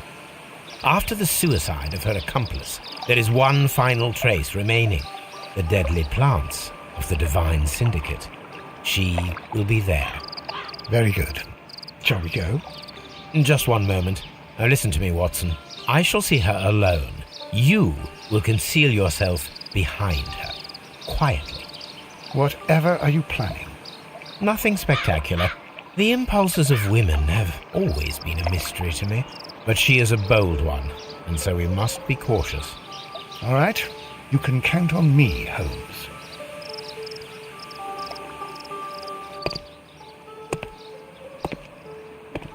Mr. Holmes, good day to you. You do not seem surprised, Miss White. Well, I was expecting you. Not for too long, I believe. So please tell me, as it is still unclear, who planned the murder? Was it you? You were wrong, Mr. Holmes. It was Martin Hamish, then. You managed to convince him to take on a more prominent role. You could not be further from the truth. You think that you can fool me? You don't care what I think. I am not blaming you, Miss White. You are a young and brilliant woman, trapped in a dull and hostile world. Life has never been easy, men in particular. You... It is hopeless. Indeed. Well, it may be true that I cannot yet change the world, but I can spare your life. My life. There is nothing left to save. I have lost everything. Do you hear me? Everything! And you were just like all the others. You would abuse and take advantage of a vulnerable woman. I hardly think so. Now just listen to me. I've tried so hard, but I have had enough. Miss White, no!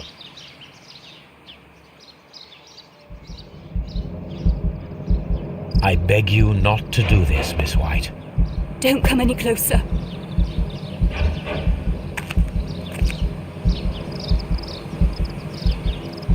Please remain calm. We can help you. Not one step further. Don't try to stop me.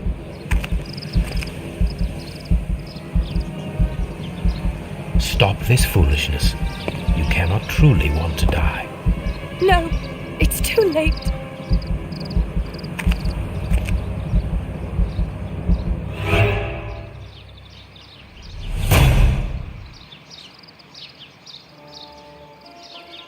This is tragic, Holmes.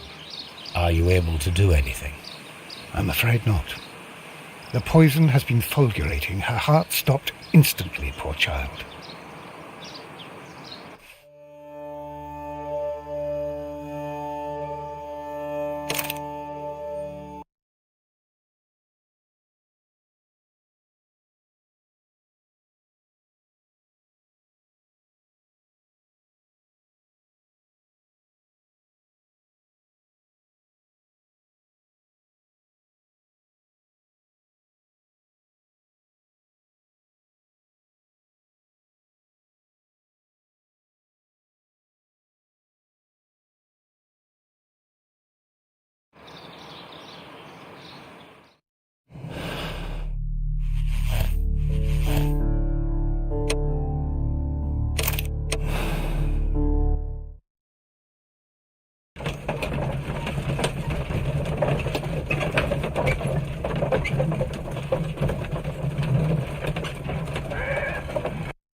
But Holmes, how can you...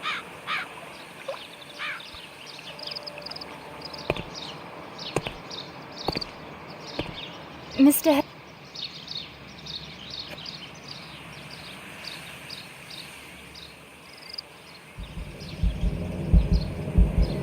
I beg you not to do this, Miss White. Don't come any closer.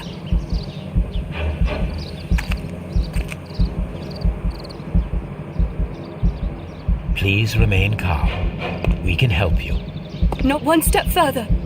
Don't try to stop me. Stop this foolishness. You cannot truly want to die. No, it's too late.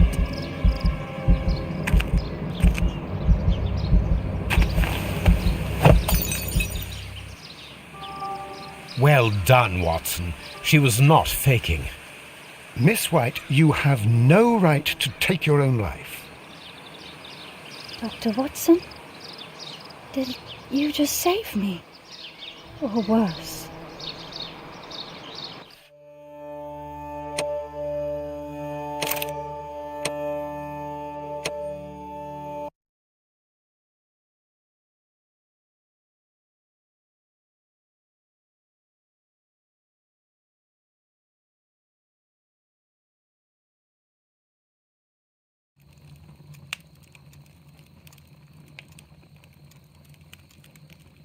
Where are you going, Holmes? Have you been invited somewhere? We have been invited, Watson. We have. Where to?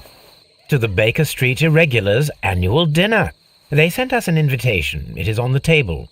At dinner? How could those street urchins afford anything like that?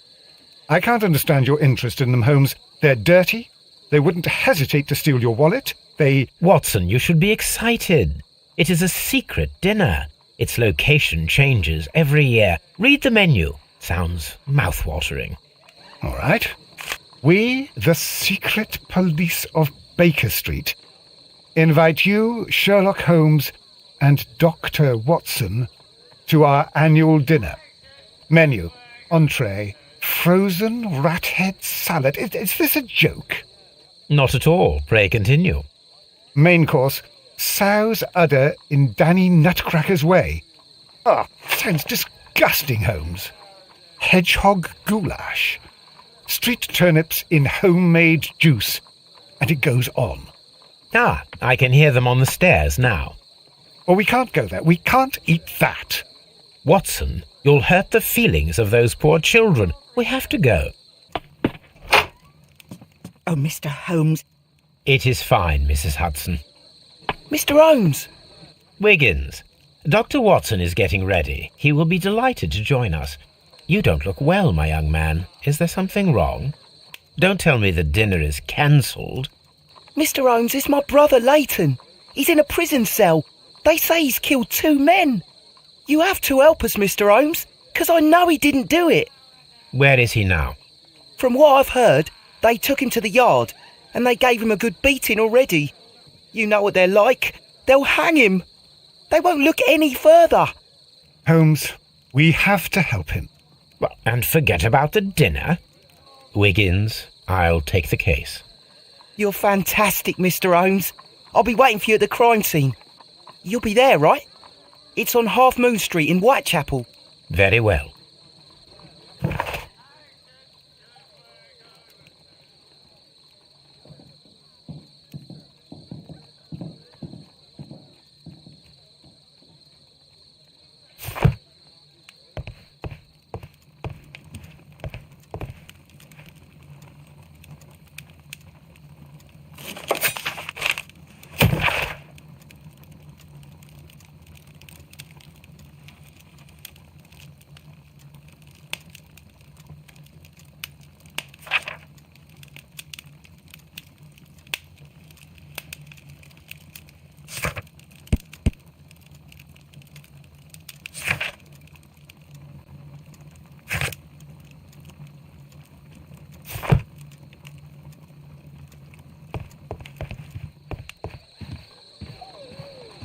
Hello, Toby.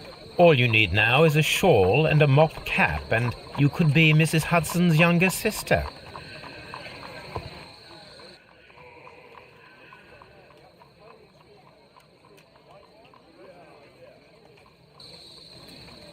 Holmes,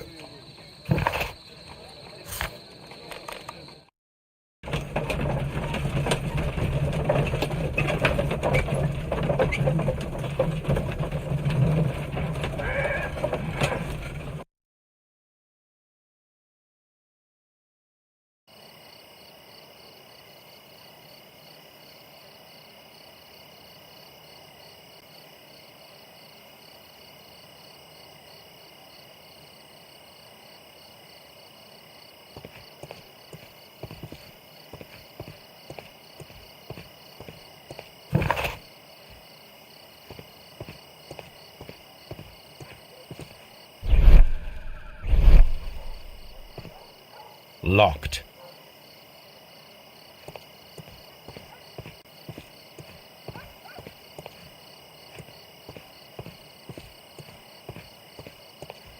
Locked.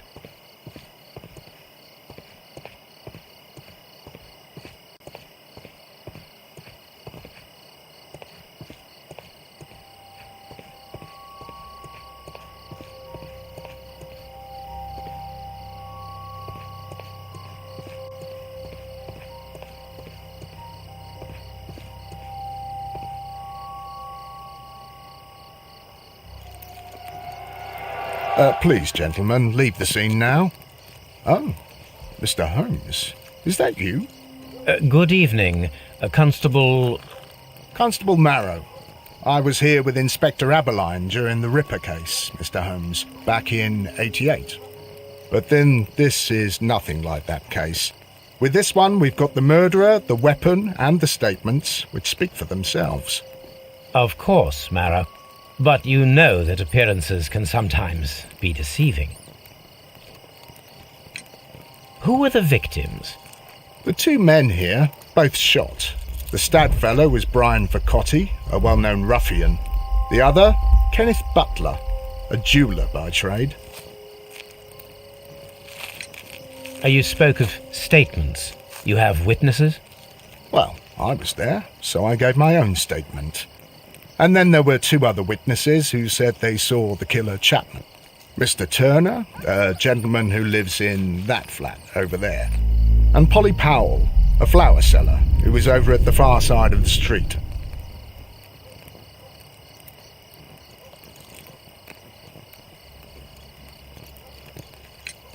So, Constable Marrow, I should be delighted to hear your testimony.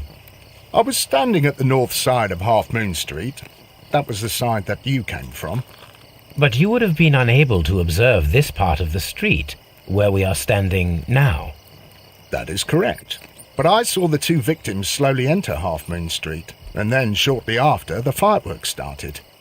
A few minutes after that, the fellow Chapman rushed towards me and ran into Half Moon Street. Please continue. I didn't pay attention, but suddenly I heard a woman's cries and police whistles on the other side of Half Moon Street.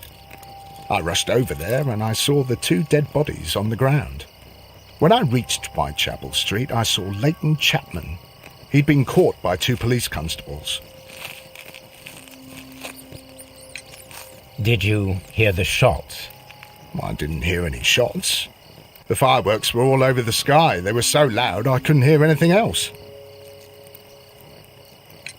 What were the fireworks in honour of, Constable? Well, today's Queen Victoria's birthday, Mr. Holmes.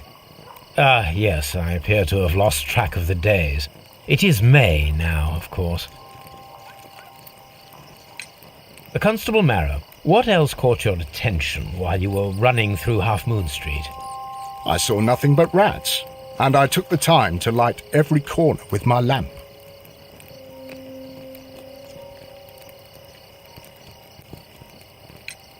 Did you happen to look up at Mr. Turner's window when you were on Half Moon Street at that time? Yes, I saw that the window was open, but no one was there. It was dark in the room. Constable, your statements have been of great value to me.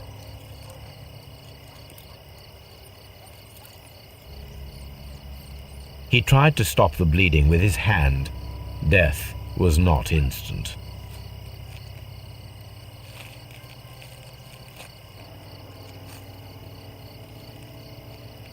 The bullet penetrated his stomach, a dreadful wound.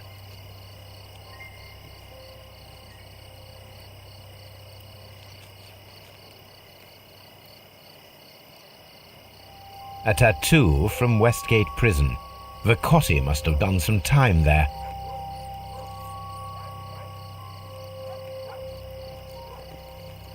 Brian Vercotti suffered greatly. What a terrible way to die.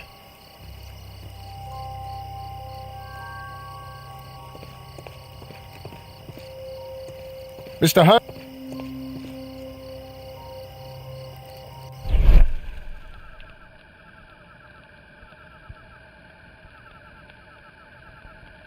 piece of wood that has stuck between the cobblestones.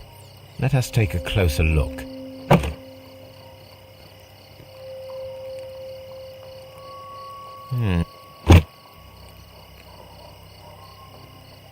The bullet struck his head.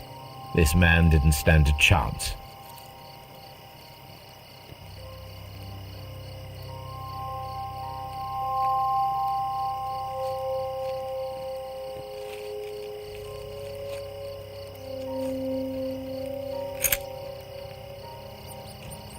This is an ordinary.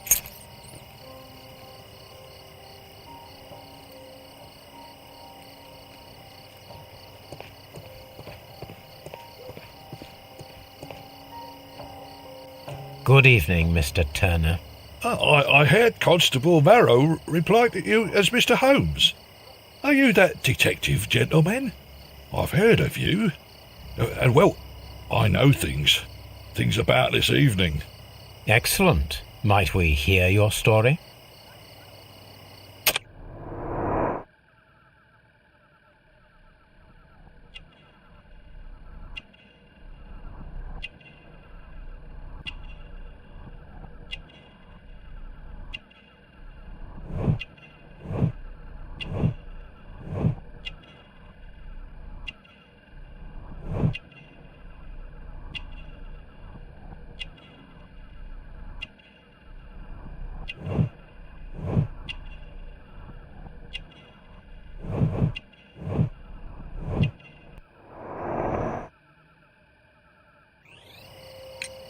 Could you tell us everything that you may have seen or heard? I was already in bed when the fireworks started. A few moments after, I clearly heard 2 gunshots from outside. Please continue.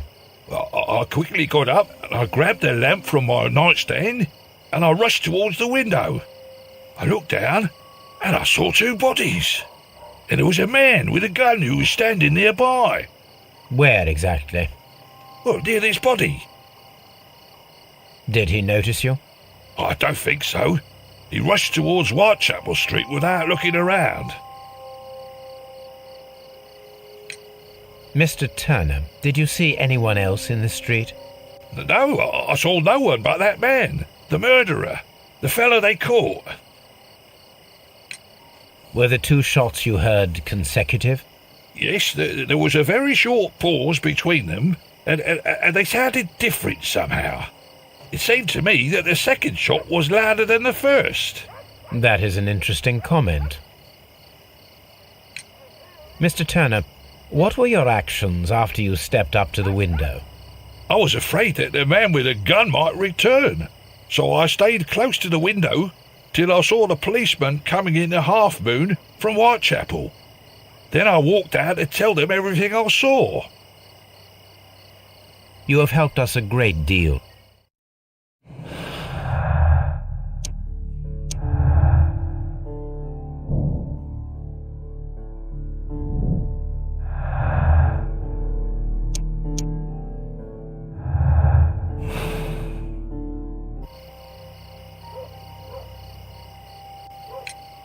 Mr. Turner, you have stated that you remained close by your window after the crime, is that correct? Oh, yes, Mr. Holmes. I stayed at my window until the policeman arrived to examine the dead bodies. That is very interesting, Mr. Turner. Constable Marrow stated that he did not see anyone at the window when he was running through Half Moon Street. Well, I think Constable Marrow and me, we might have been distracted by the whistles and shouts coming from Whitechapel. We could have missed each other somehow. You understand what I mean? It was a bit of a stressful moment, to tell you the truth, sir. Allow me to form my own theories, Mr. Turner. Would you mind showing me the view that you had from your window? Not at all, Mr. Holmes. Please, follow me. Mr. Turner appears to live very modestly.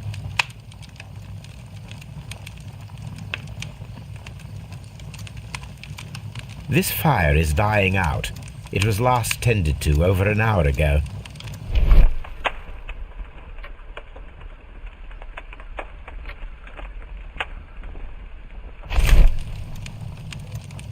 The papers are almost entirely burned.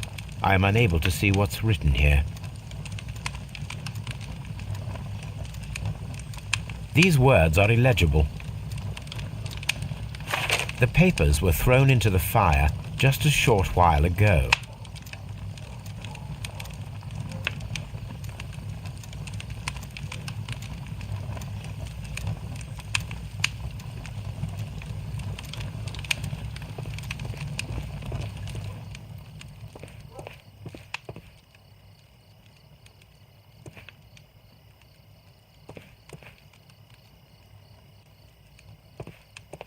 Mr. Turner was roused from his bed by the sound of gunshots.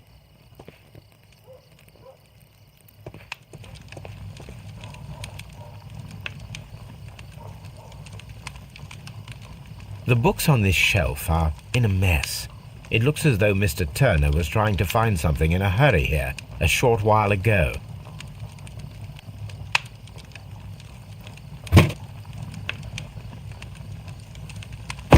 A perfect match. So, Mr. Turner broke his stick when it became stuck between the cobblestones. He did not mention that he was so near to the victims.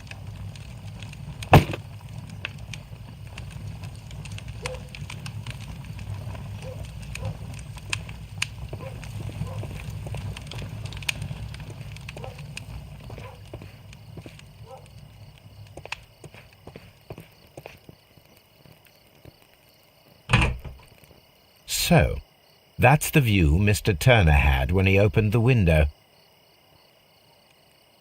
Brian Vercotti's. Mr. Turner had a perfect view of the crime scene. He saw the bodies clearly, and Leighton Chapman standing over them.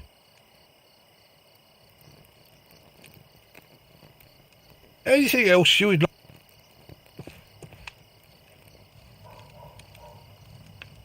This kitchen knife is quite sharp.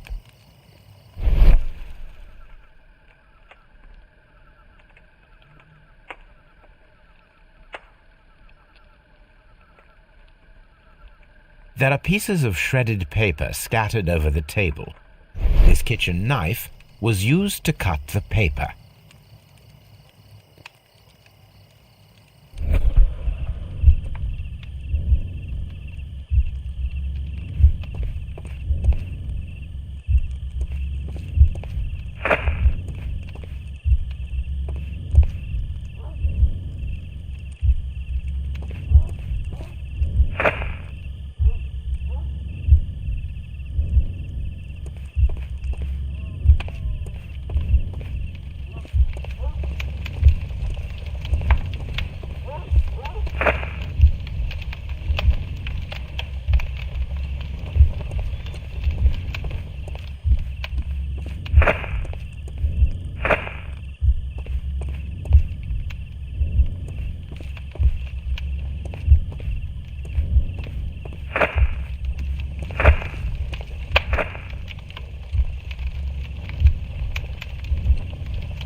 No, it didn't happen this way.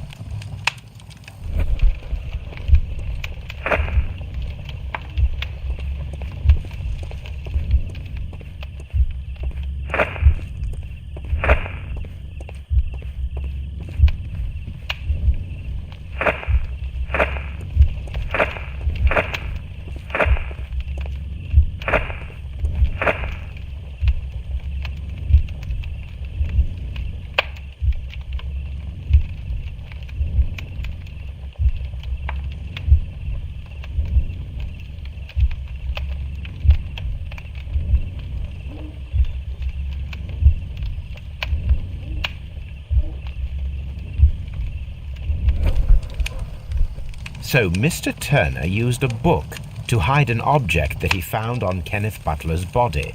The question is, what did he find?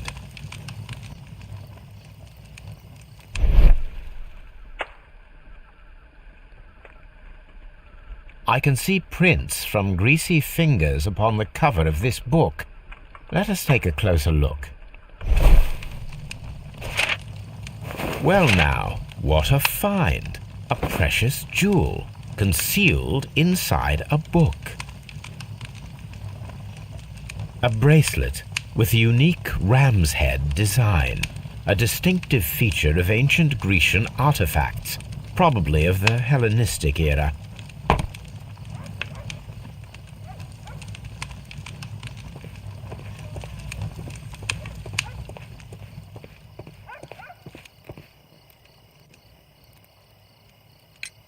Mr. Turner, how would it be possible for a man of advanced years, such as yourself, to rush from his bed to the window in a matter of seconds, as you have stated? Well, I'm able to move very quickly, despite my age. And when the situation requires it, Mr. Holmes.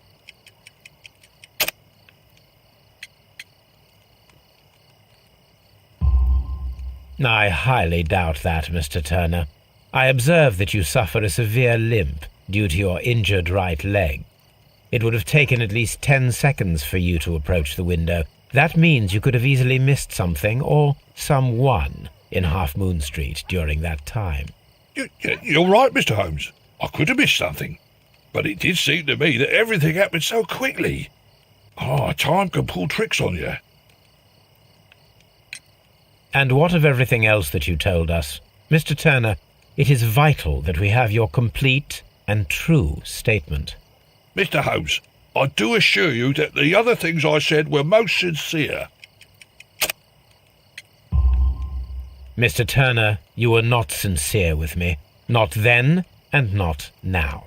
But Mr. Holmes... This, Mr. Turner, does not look like anything that a poor man might possess.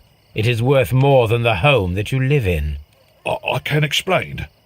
No, merely correct me if I am wrong. You saw Leighton Chapman through the window, but you also noticed a glittering object on the ground, this precious jewel.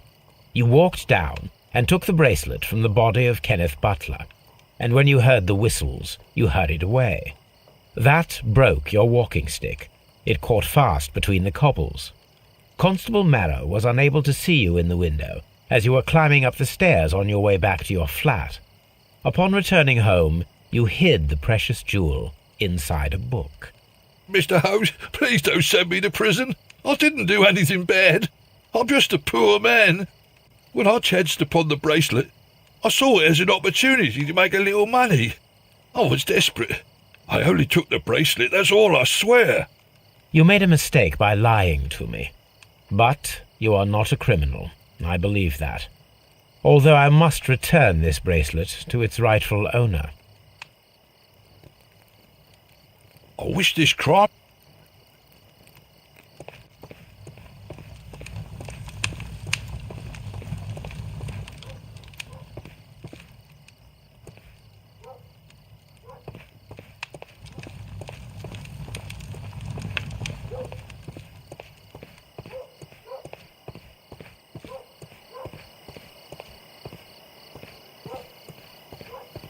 Mr. Holmes. It would...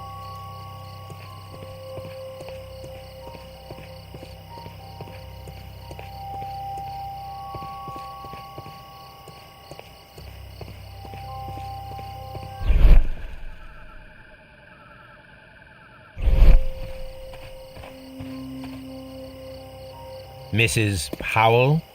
What do you want? My name is Sherlock Holmes. I'm assisting the police with their investigation of the crime that took place this evening.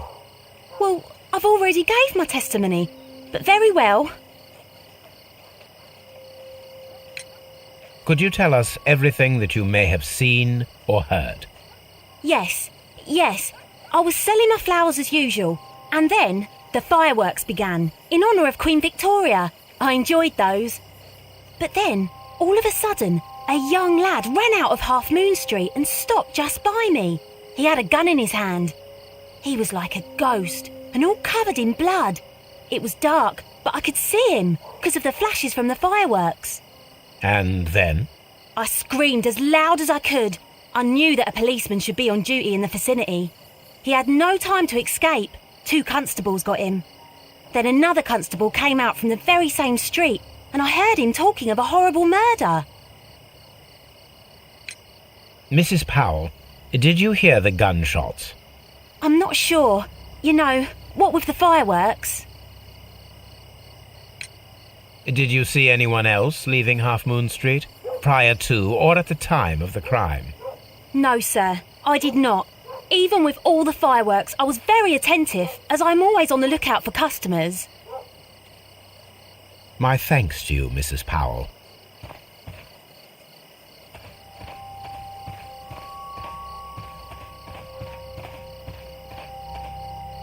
Locked.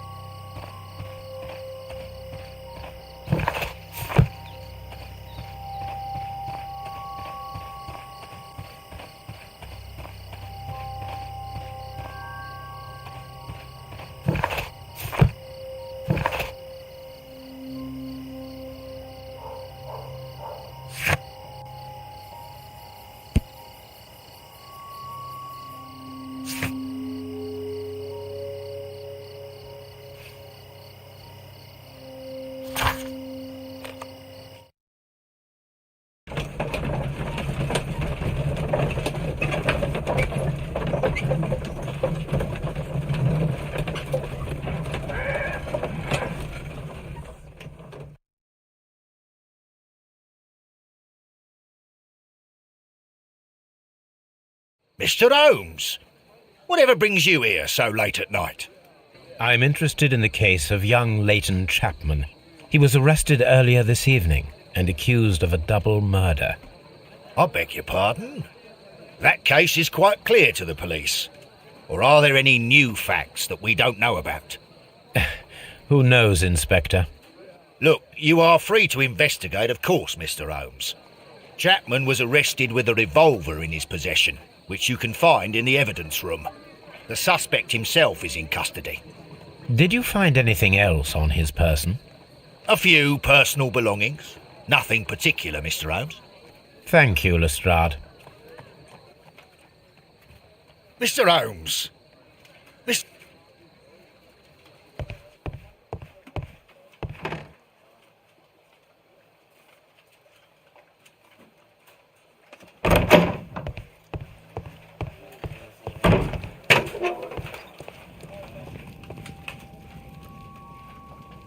So this is the gun that Leighton was holding when he was caught by the police. It is a Webley revolver, a reliable weapon. It seems as though the shells were not removed from the cylinder.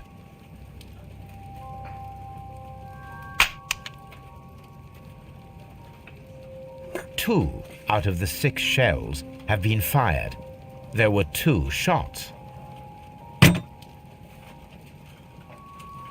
2. These cigarettes are filled with cheap tobacco. A cheap watch, bought with his own money, no doubt.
Please escort... Good evening, Mr. Chapman. Who are you? I've got nothing to say. It's all a mistake. Calm down, Leighton. I have come here to help you. To find out if you truly are innocent, as your younger brother Wiggins has told me. My brother? You know him? Then that means you're... Sherlock Holmes. Oh, blimey. All right, Mr. Holmes. I'll tell you everything.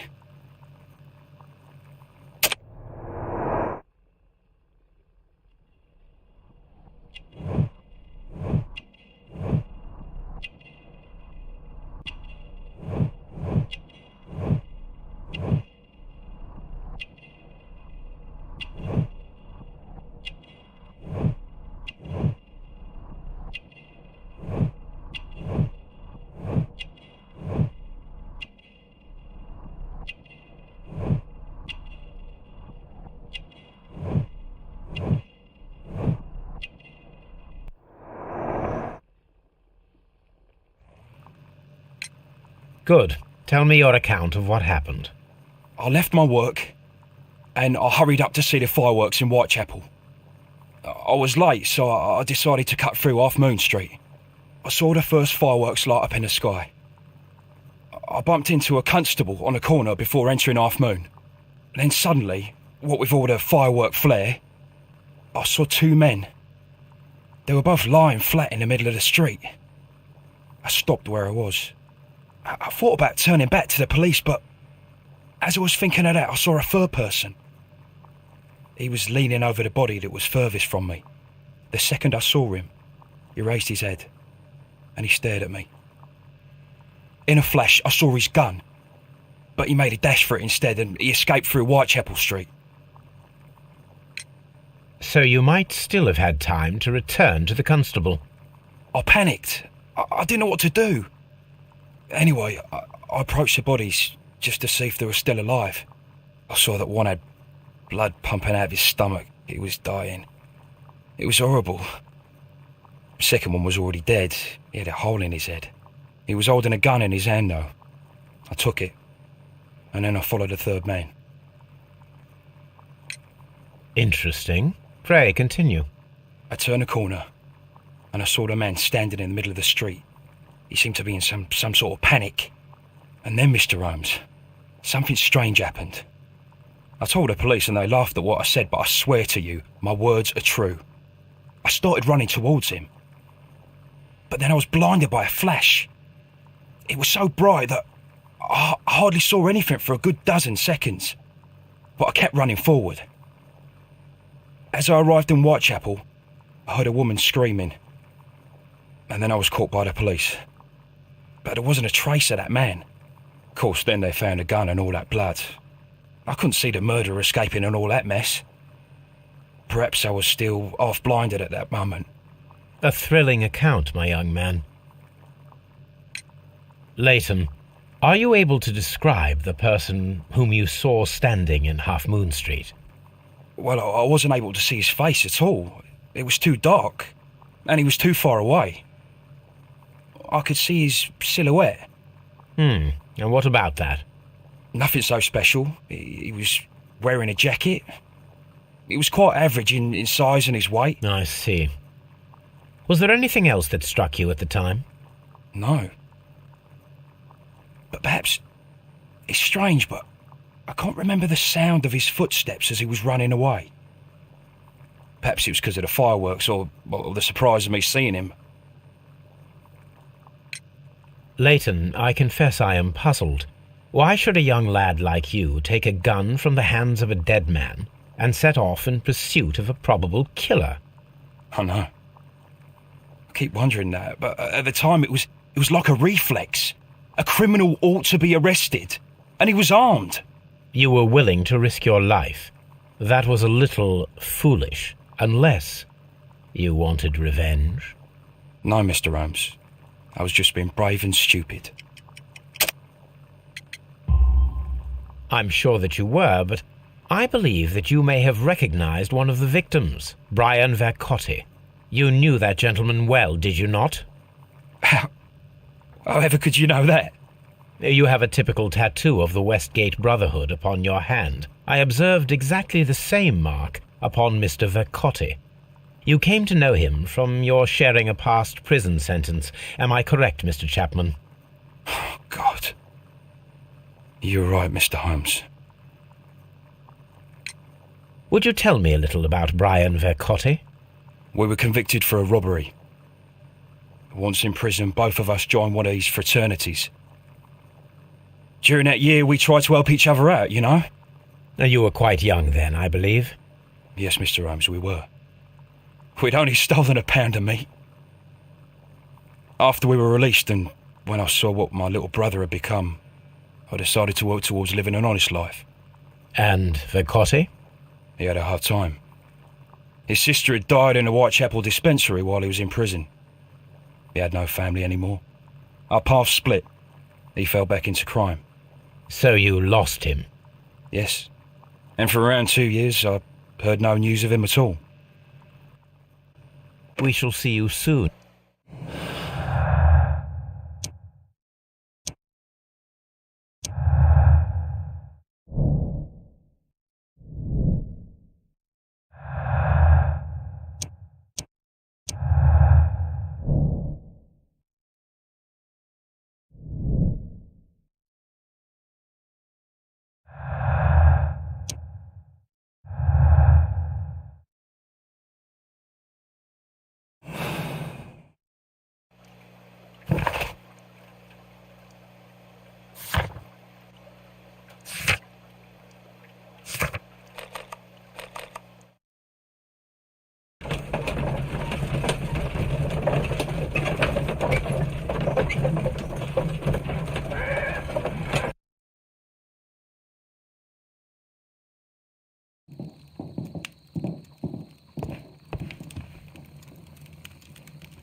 That is...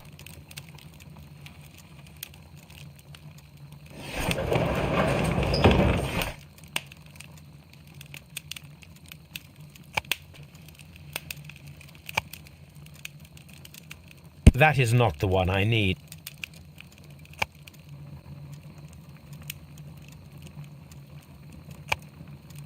That is...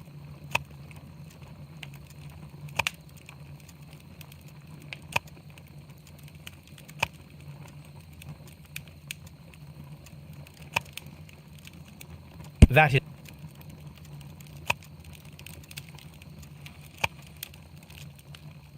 That...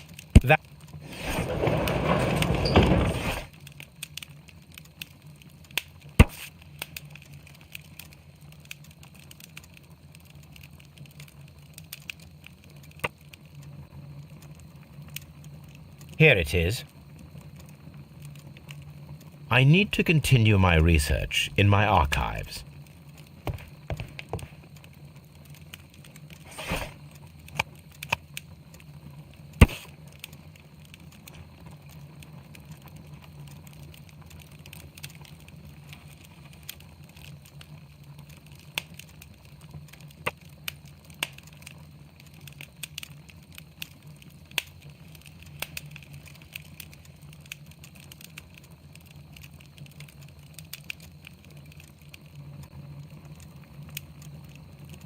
Here it is.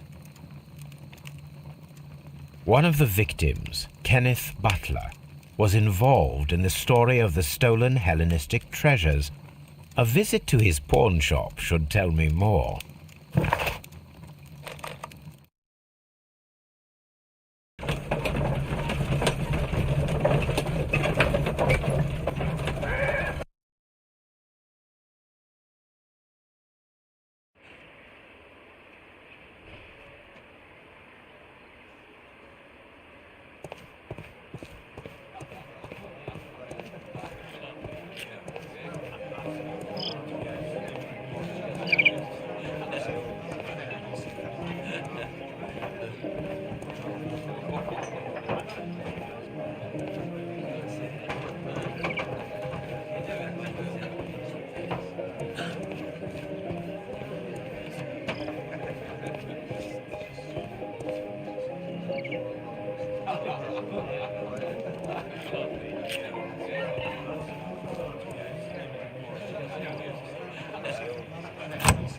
Mr. Butler's key matches the lock perfectly.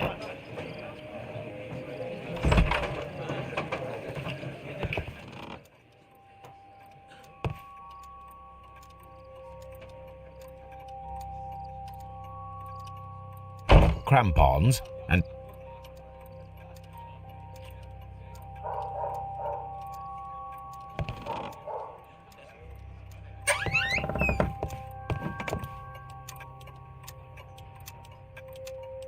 a flare pistol. Perhaps it was pawned by a destitute sailor.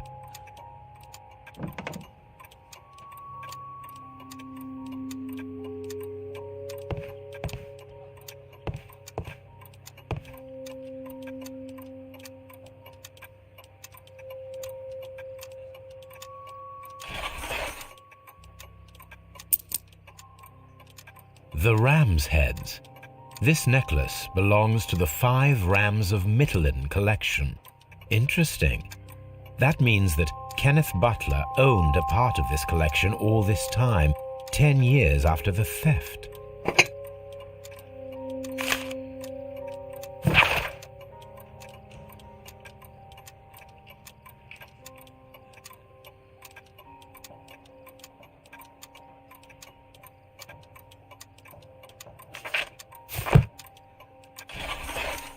It looks as though Mr. Butler kept a careful record of his operations.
What's up with you, lad?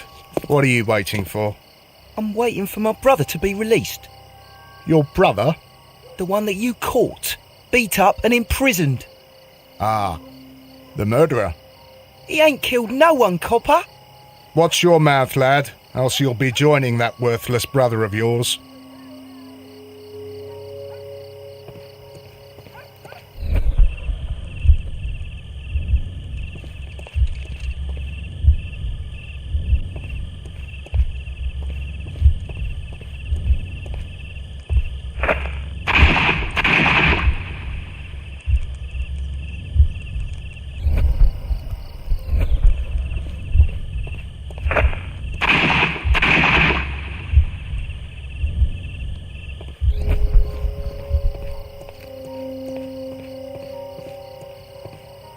I am unable to see any...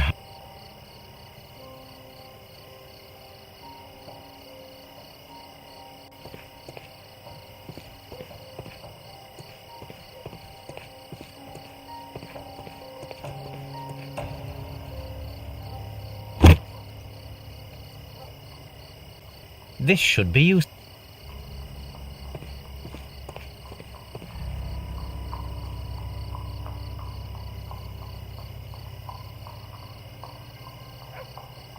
This is most definitely a bullet hole. The brick cracks are fresh. Watson, there was a third shot fired in this street.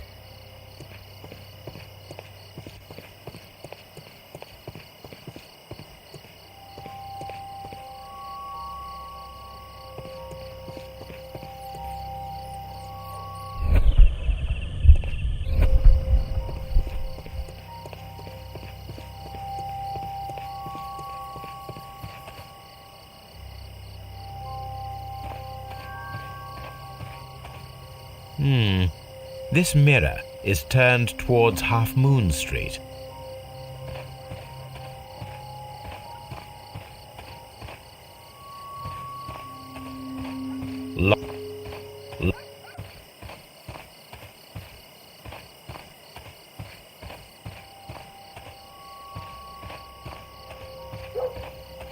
I suppose.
Constable Marrow, I would value your assistance in this investigation.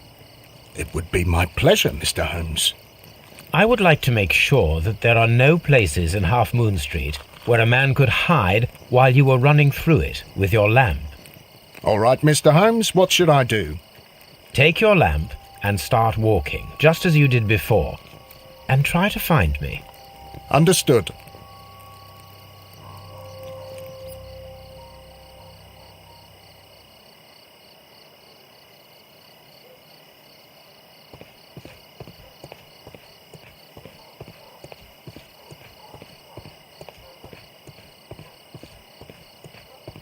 I can see you very well, Mr. Holmes.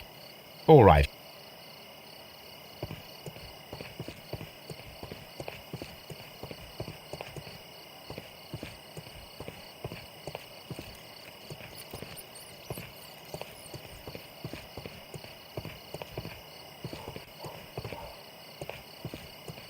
Here you are, Mr. Holmes. All right.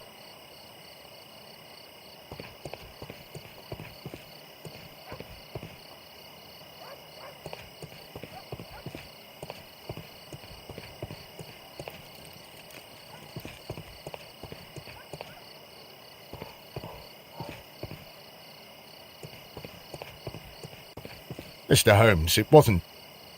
It is obvious now. No one could escape Constable Marrow's lamp while hiding in the street.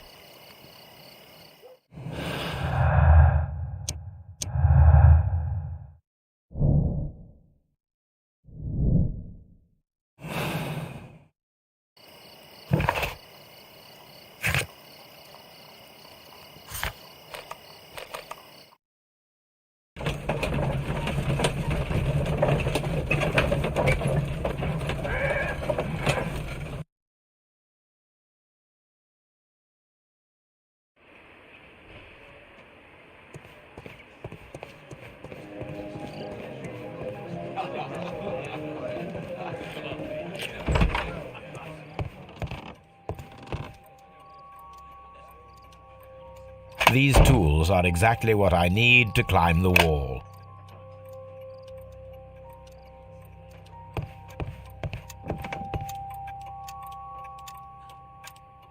This is exactly what we need in order to imitate the flash of the fireworks.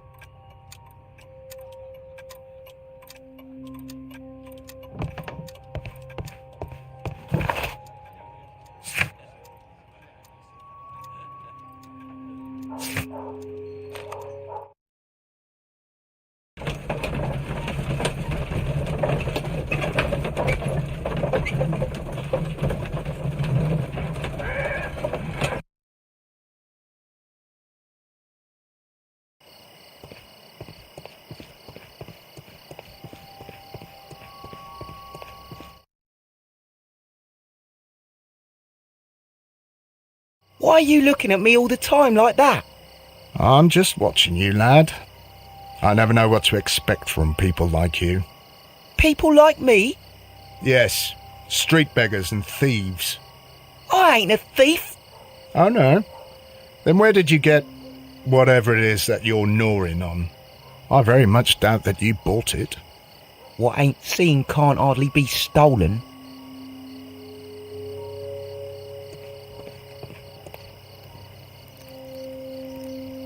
Constable Marrow, Watson, I would like to perform another kind of reenactment with your help. I'm listening, Mr. Holmes. I want to check if Leighton's testimony can be trusted. If someone could vanish into thin air at a specific moment.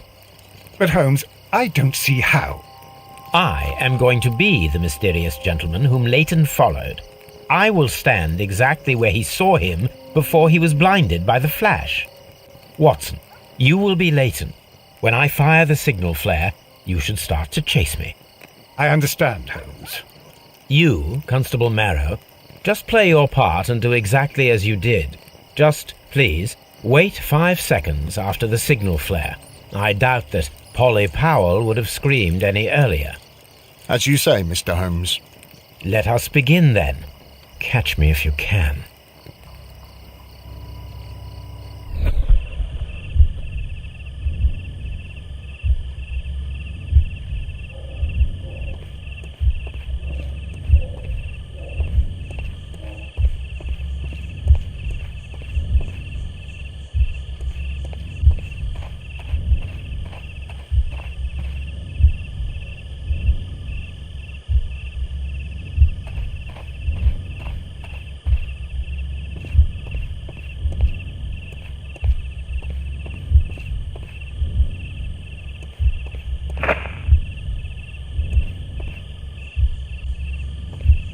This wall is cast in shadow. It would be difficult to see anyone scaling it.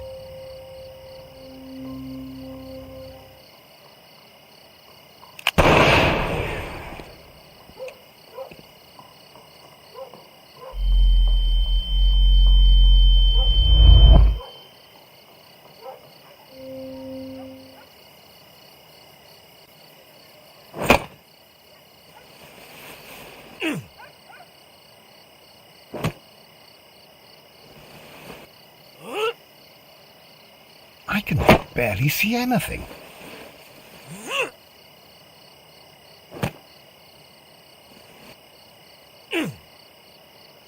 Holmes?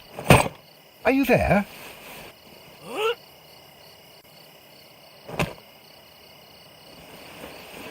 Where is he? My God, a man can't just disappear like that. Holmes? Holmes? Where are you? I cannot see you, Mr. Holmes. Dr. Watson, it seems that Mr. Holmes has disappeared. Don't worry, gentlemen, I am up here, above your heads. How on earth did you get up there, Holmes? I am using crampons and a climbing axe, although the person we are looking for did not leave any traces of such tools. Constable, is there any way to get to the top of this building? Yes, Mr. Holmes, I can show you. The door to the building can be found from Whitechapel Street. Gentlemen, I am on my way down.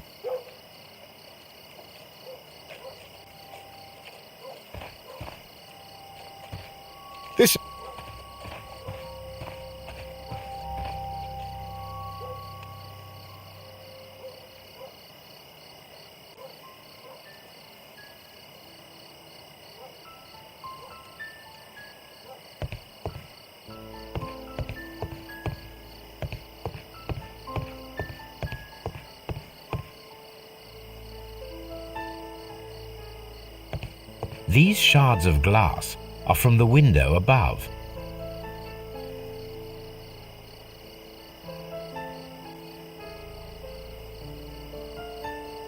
Someone broke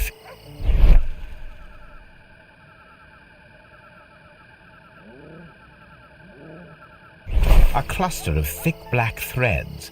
They're unusually strong. I should examine them under the microscope. We can conclude that the person whom Leighton saw climbed up the wall, broke into the attic window, and escaped through the hatch.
Let us take a closer look.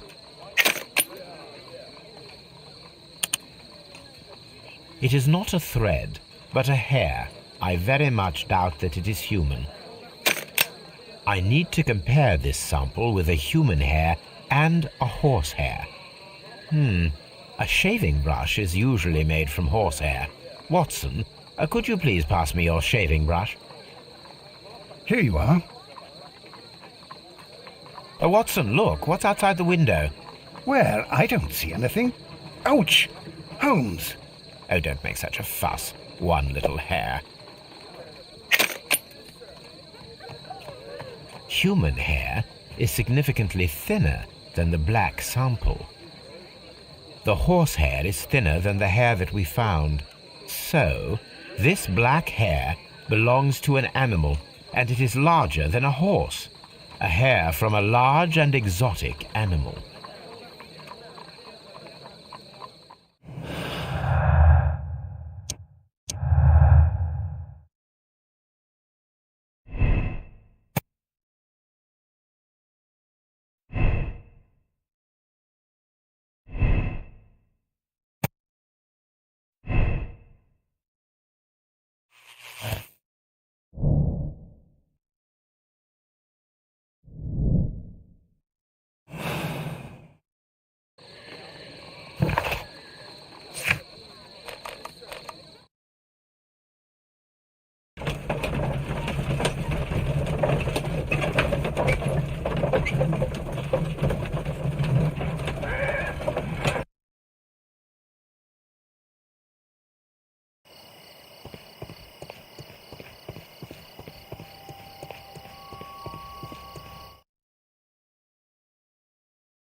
Wiggins, my lad, what are you doing here? You'd best be leaving and be quick about it.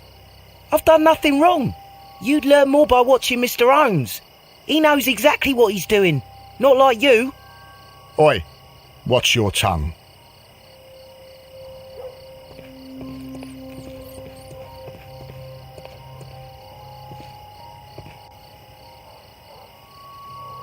Mr. Holmes? We have good news for you, Wiggins. The investigation has proven very interesting so far. We found facts and details that confirm your brother's innocence. I knew it, Mr. Holmes. But for now, Wiggins, we need your help. Anything you like, Gov. I need you to locate a circus that has stopped over in London. It needs to have disposed of at least one exotic animal, a very large one. You can count on me, Mr. Holmes.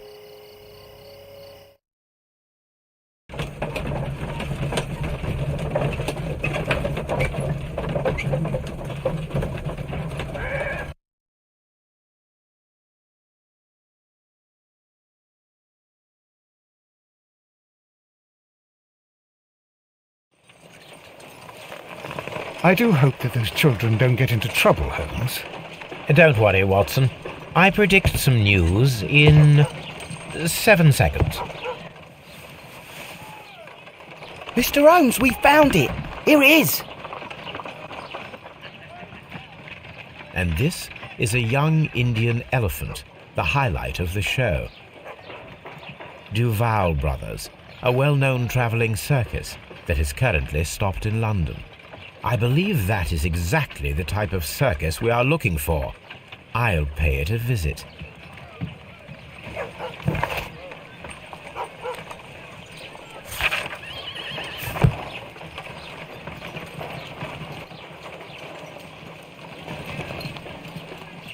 Hello, Toby. Holmes, I won't be able to join you.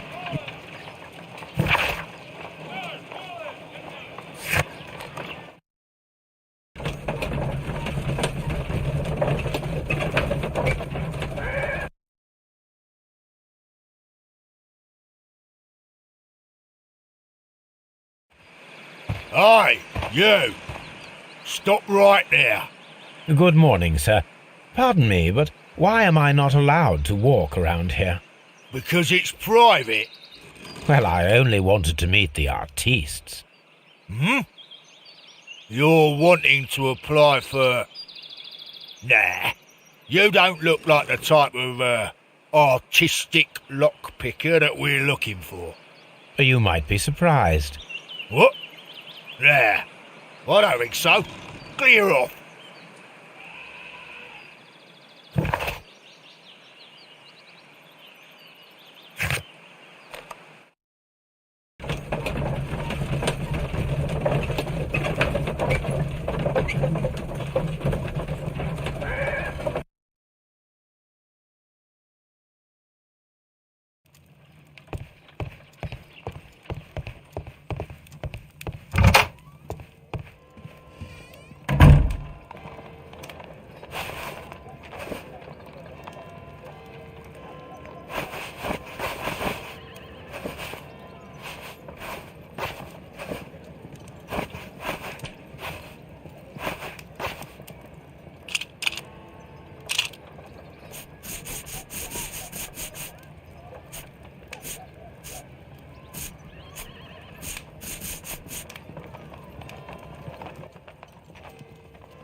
I'd better wear a shabby hat.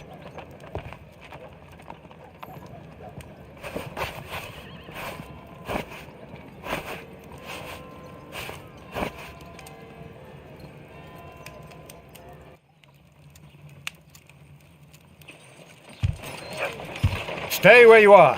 What are you doing here, and where is Sherlock Holmes? Calm down, Watson. Take deep breaths now. It's me. Oh, thank God, Holmes. I can't get used to your disguises. Thank you, Watson. That means I am ready to go.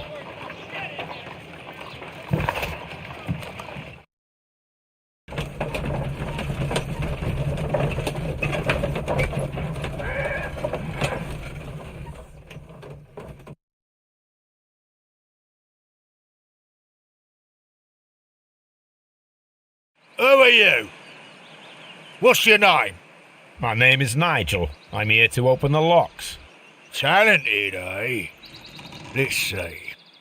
Go inside the marquee and show yourself to Charles Foley. And I'd highly advise you not to trick him. Got that? I've got it. Charles...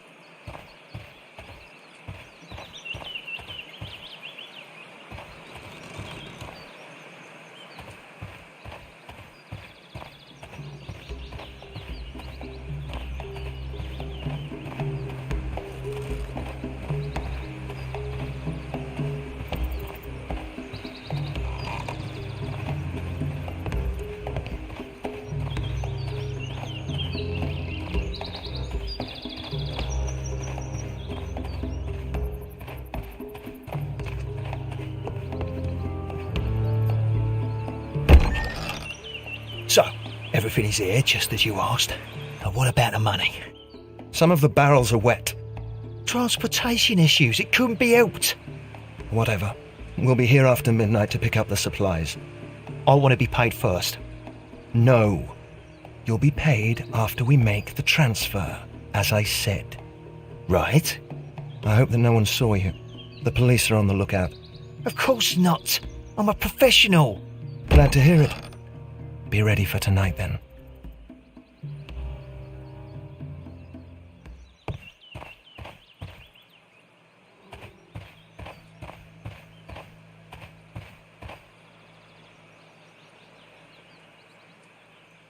This wooden barrel... There is a spot on this... The crest of the Honourable Artillery Company. Could it be gunpowder? I need to be sure.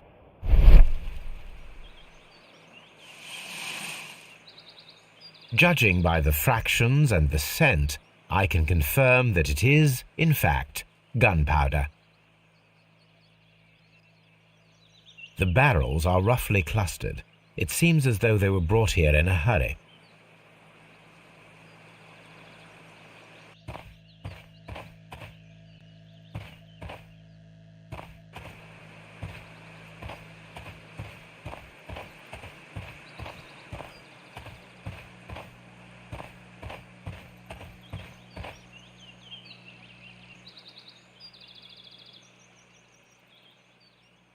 That's a picture of a contemporary gentleman wearing a Robin Hood hat. Interesting. From lambs into lions.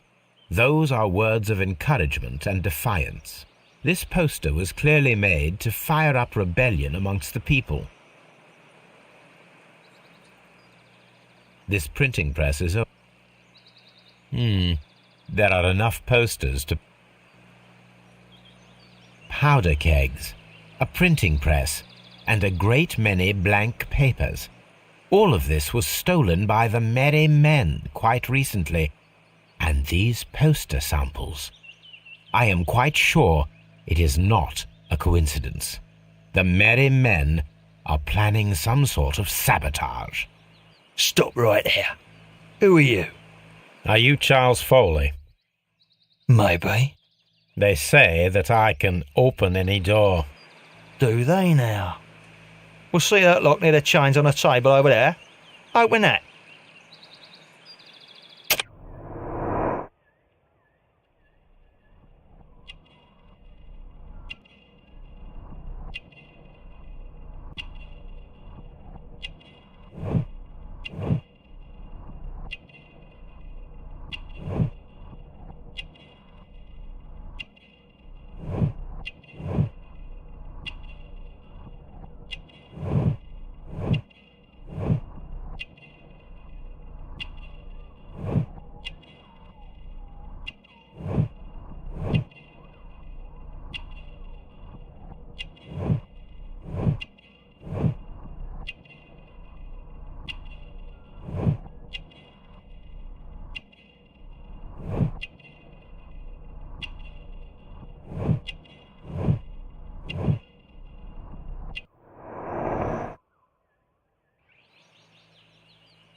I need to find out what's behind this Charles Foley.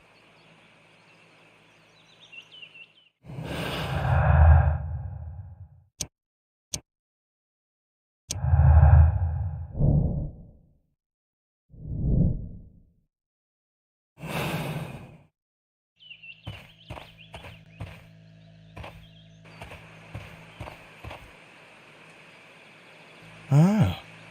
Well, they're right. What's your name? Nigel Shirley, from York. Ah, Nigel from York. Never heard anything about you. How'd you hear about me?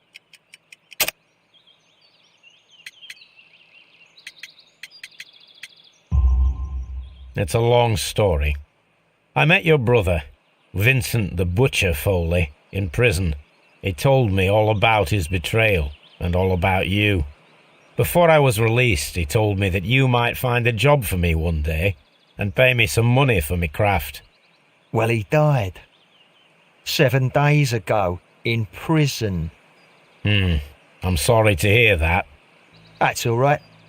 The traitor has paid the blood price for it. And you'll do the job anyway, because I need a talented lockpicker.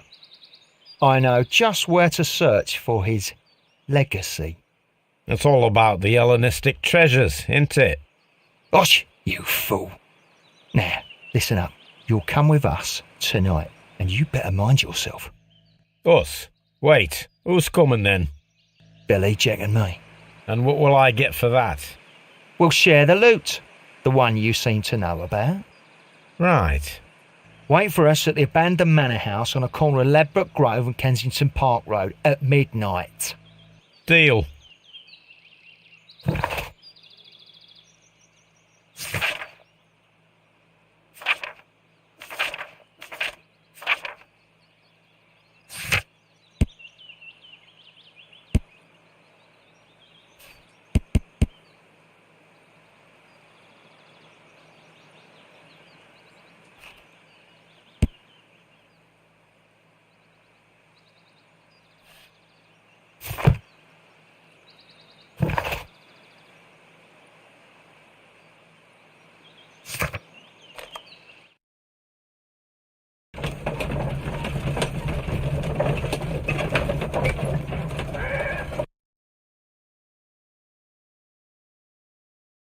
Here I am at the manor. Somewhere inside it are the Hellenistic treasures.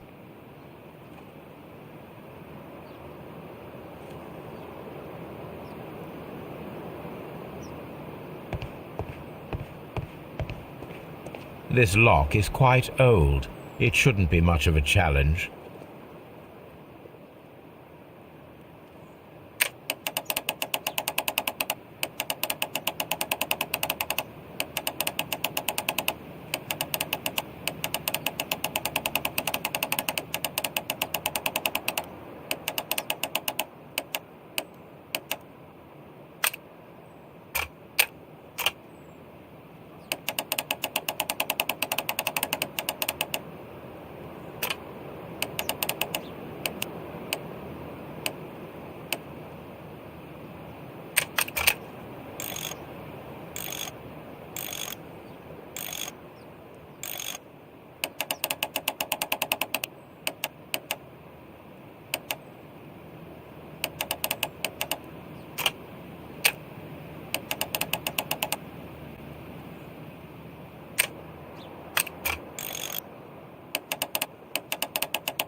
I need to find where the safe is hidden and lockpick it.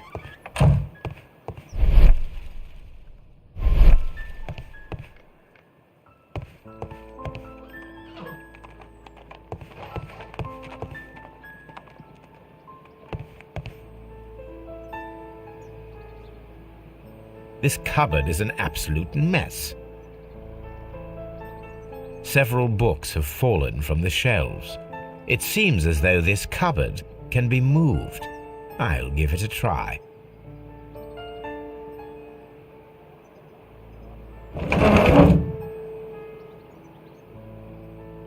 So, that's the lock I must open tonight.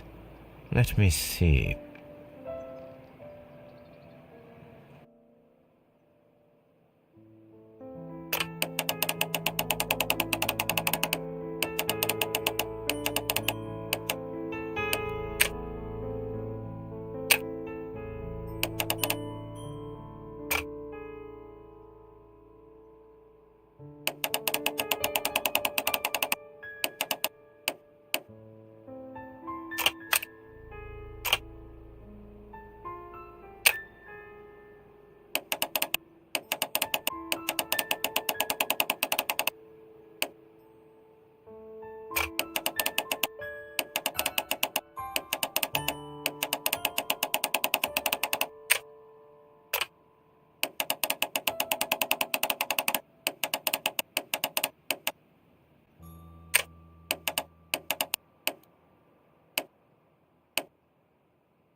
What a surprise! Another lock.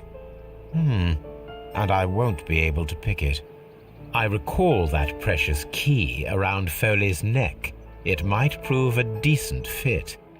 I suppose they hired me to only open the first lock. Let us wait for the thieves, trap them, and find out. Let us check the thieves' possible escape routes in the event that they are caught off guard by the police from the front door.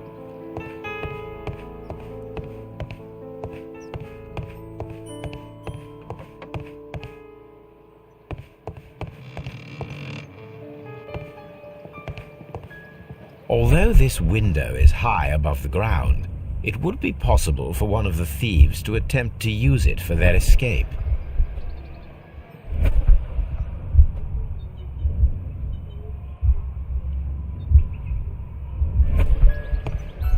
Although this window is high above the ground, it would be possible for one of the thieves to attempt to use it for their escape.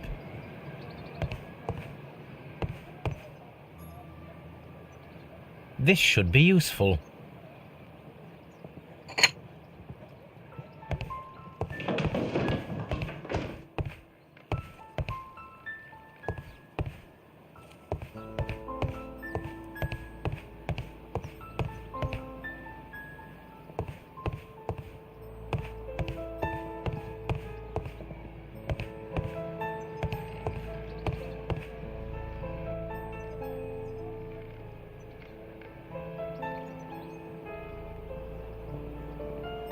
This is the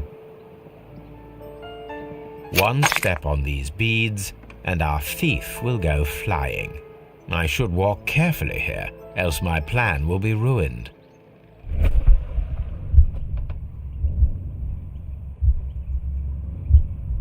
Any thief who finds his way upstairs will roll down very quickly.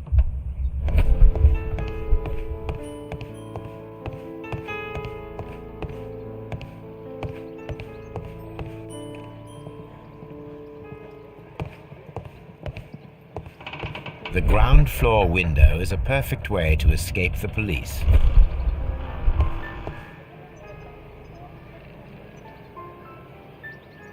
That is quite a heavy cupboard. This works very well. No one will escape through this window now.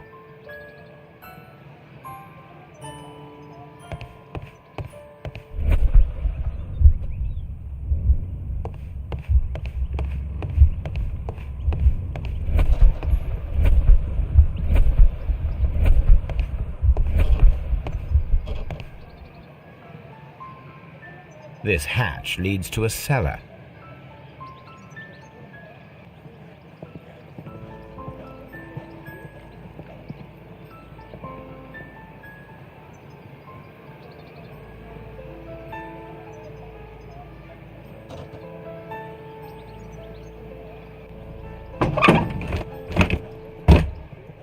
There is no ladder. If anyone falls here, he will need assistance to get out.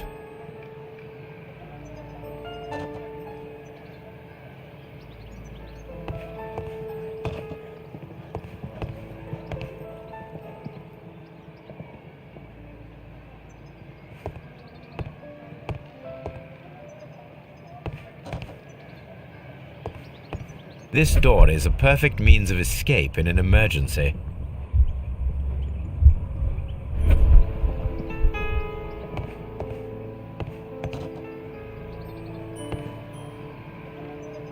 A solid rope.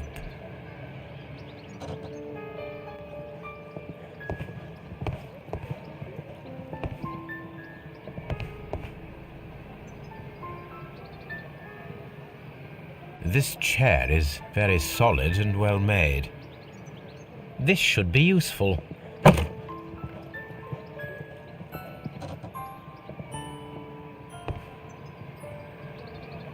A solid... This door is a perfect means of escape.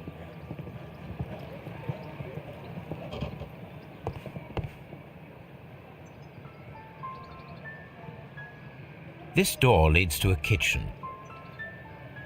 The door is now blocked. The door is...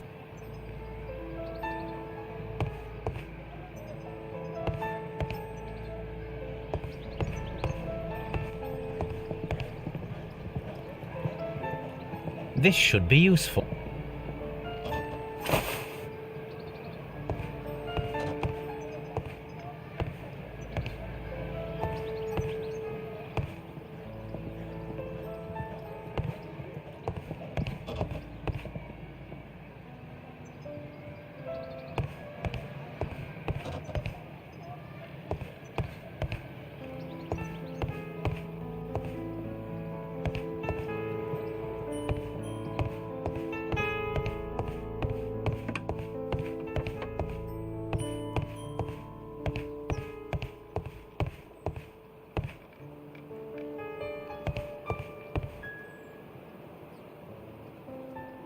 I wonder what this old chandelier is doing on the floor.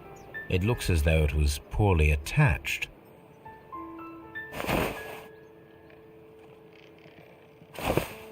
I suppose that the thieves already tried to open... Now, if anyone takes the hammer, the rope will uncoil and make the chandelier fall. If he runs through the dining room and takes a sledgehammer to force open the door, the chandelier will knock him down.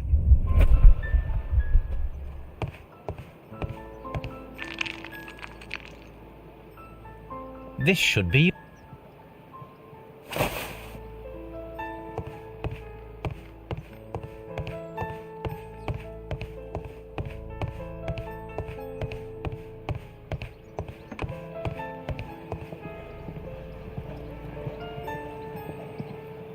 Now, it's not an open hatch, just a nice carpet on the floor.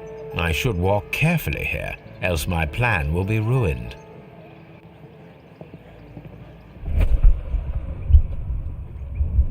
Now, if a thief runs through the kitchen, he'll pay a surprise visit to the cellar. The traps for my circus companions are all prepared. I can leave now, but I'll return later with Charles Foley and his companions.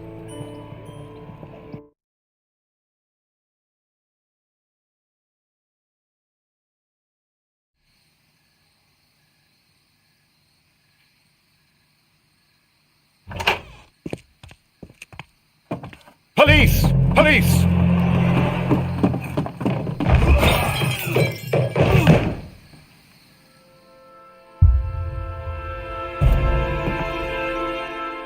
Stop where you are! Where are they? Trapped, Watson, with your assistance. How so? You sounded just like a real bobby, my dear fellow. You startled them into the traps. I did? I assure you, Watson, it was quite an entertaining show. They will not escape the house now. You gum! And this is the pistol used for the murder in Half Moon Street. How do you know about that? Have you closed the case yet, Sherlock?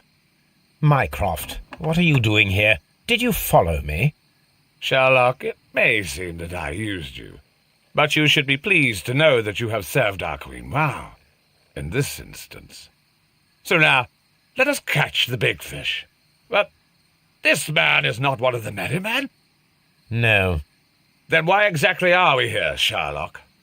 This gentleman, Charles Foley, has been involved in a double murder, and the hunter of a set of valuable antiques, the Hellenistic treasures, which disappeared in a theft many years ago. You're no better than the coppers!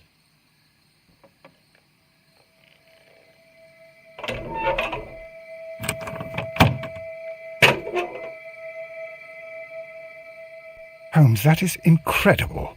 The Hellenistic treasures. Indeed. Nothing but trifles. Where are the merry men? I don't know why you are asking me, Mycroft. They are yours to find.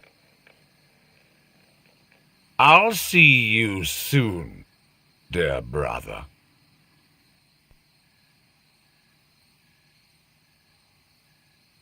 Don't move, you flim-flammer. The trap with the chandelier worked perfectly. Charles Foley has been knocked down. What a beautiful collection of art. It was thought lost.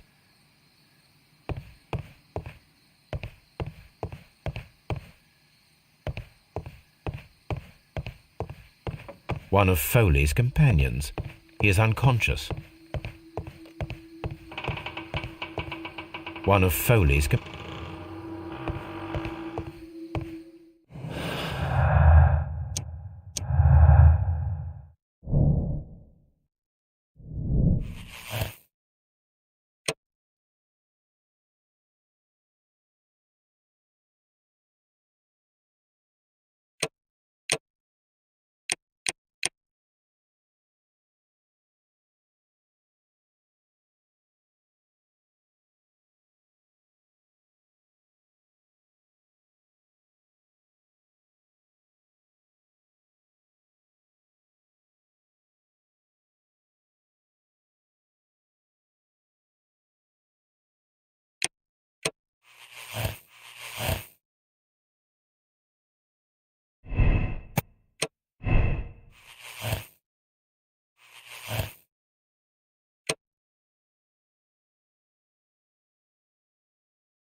Charles Foley, you committed the crime of premeditated murder and of theft. You will be severely punished for your deeds. You are pitiful, you Scotland Yard dog. Save your words for the gallows. I'm sure the journalists will love them. I shall leave now, Watson. Gentlemen, please take our friends here into custody. Where are you going? I have unfinished business. I'll see you at Baker Street.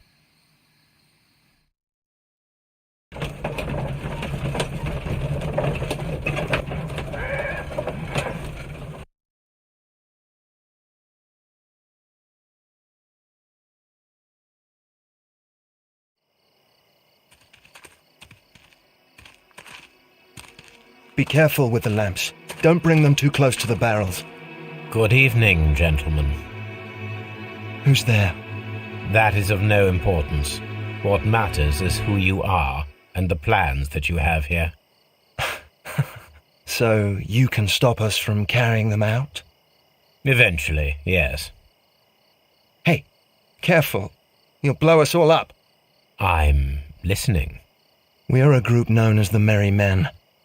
But I suppose you knew that already.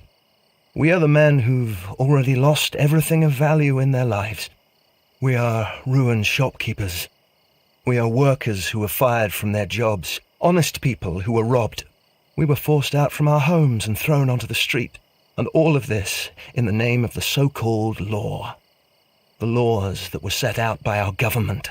The laws that make the commoners only more vulnerable and the wealthy more protected. We are not only from the British Empire. Some of us are from the New Lands, America, Australia, and we are many. But men we are still, and we are merry for that we stopped being afraid. For those powers that be had done their best to plant the fear inside our souls, and we accepted it so easily. The fear advised us to keep our heads bowed. It prevented us from fighting. Bankers and politicians, they own our lives, our work, our bread, and they push us to compete between each other, just to see who may serve them better. But in the end, they are the few, so they are weak. They are nothing without their titles. We should not fear them. Our so-called masters should fear us instead. The time has come for our group to stand tall. Our great and many merry men. We are going to blow up the London Stock Exchange. No life shall be lost. But ownerships, debts, and property titles? They shall all be destroyed. They're only papers, after all. So many people will be freed over this night. That is a radical step to take. What result do you truly expect? Chaos. But soon people will understand that they are free, and that they don't belong to anyone. They will be able to work for themselves, together, without letting the rulers dictate what to do, and finally justice will arise. What you are intending to do is a crime. It is not justice. How do you see justice, then? Kids go to prison for a loaf of dry bread. And how many lords do you see punished for stealing from their people, sending them to their deaths in mines or overseas to fight for land? Our masters wouldn't hear us. So now it's time to sing the song of the merry men. Will you let us do our duty?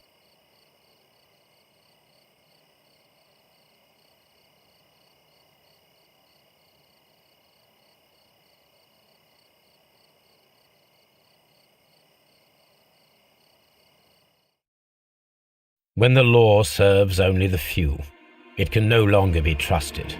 Every man is equal, and he has a right to choose his own way. And I shall not stop you.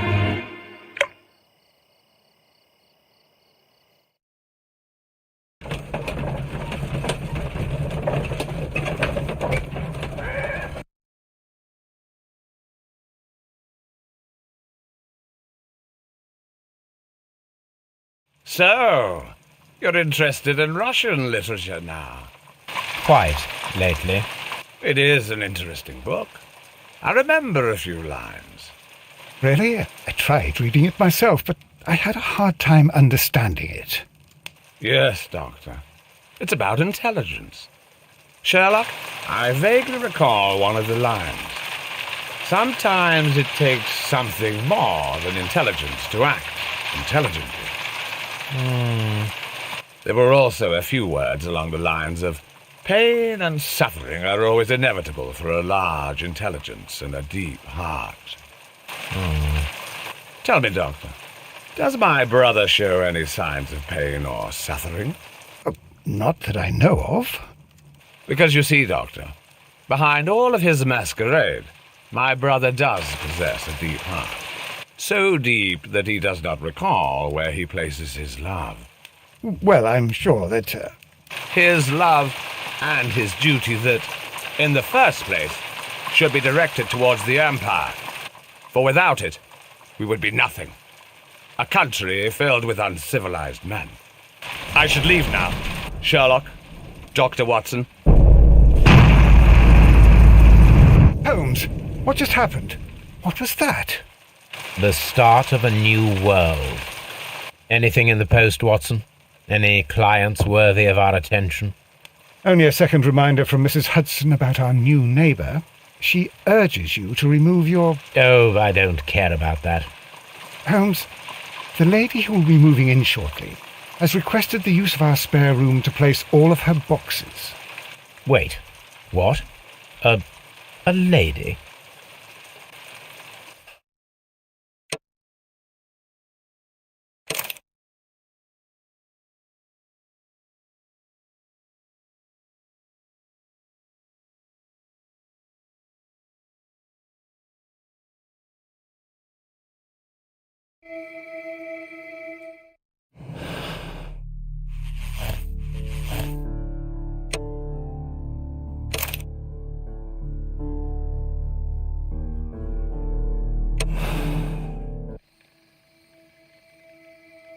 Charles Foley, you were a witness to a double murder. You were standing next to Vercotti when Butler fired at your accomplice. The jeweller missed him, but they proceeded to kill each other with simultaneous shots. Even if your intention was to retrieve the stolen treasure, you did not intend to kill. I shall inform Inspector Lestrade of that fact, so your sentence should be the lighter. You are a fine gentleman, with your fake pity. I do what I think is right. It is never due to pity. Farewell, Foley. I shall leave now, Watson. Gentlemen, please take our friends here into custody. Where are you going? I have unfinished business. I'll see you at Baker Street.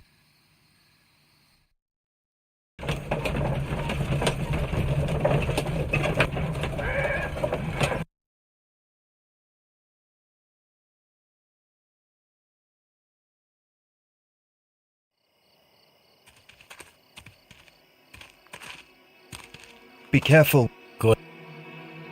Eventually, yes. Hey.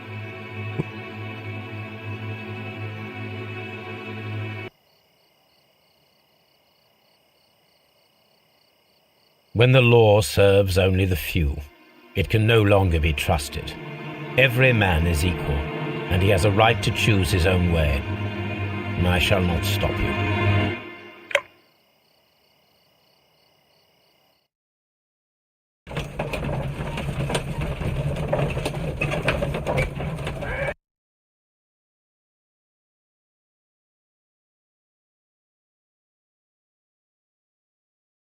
So,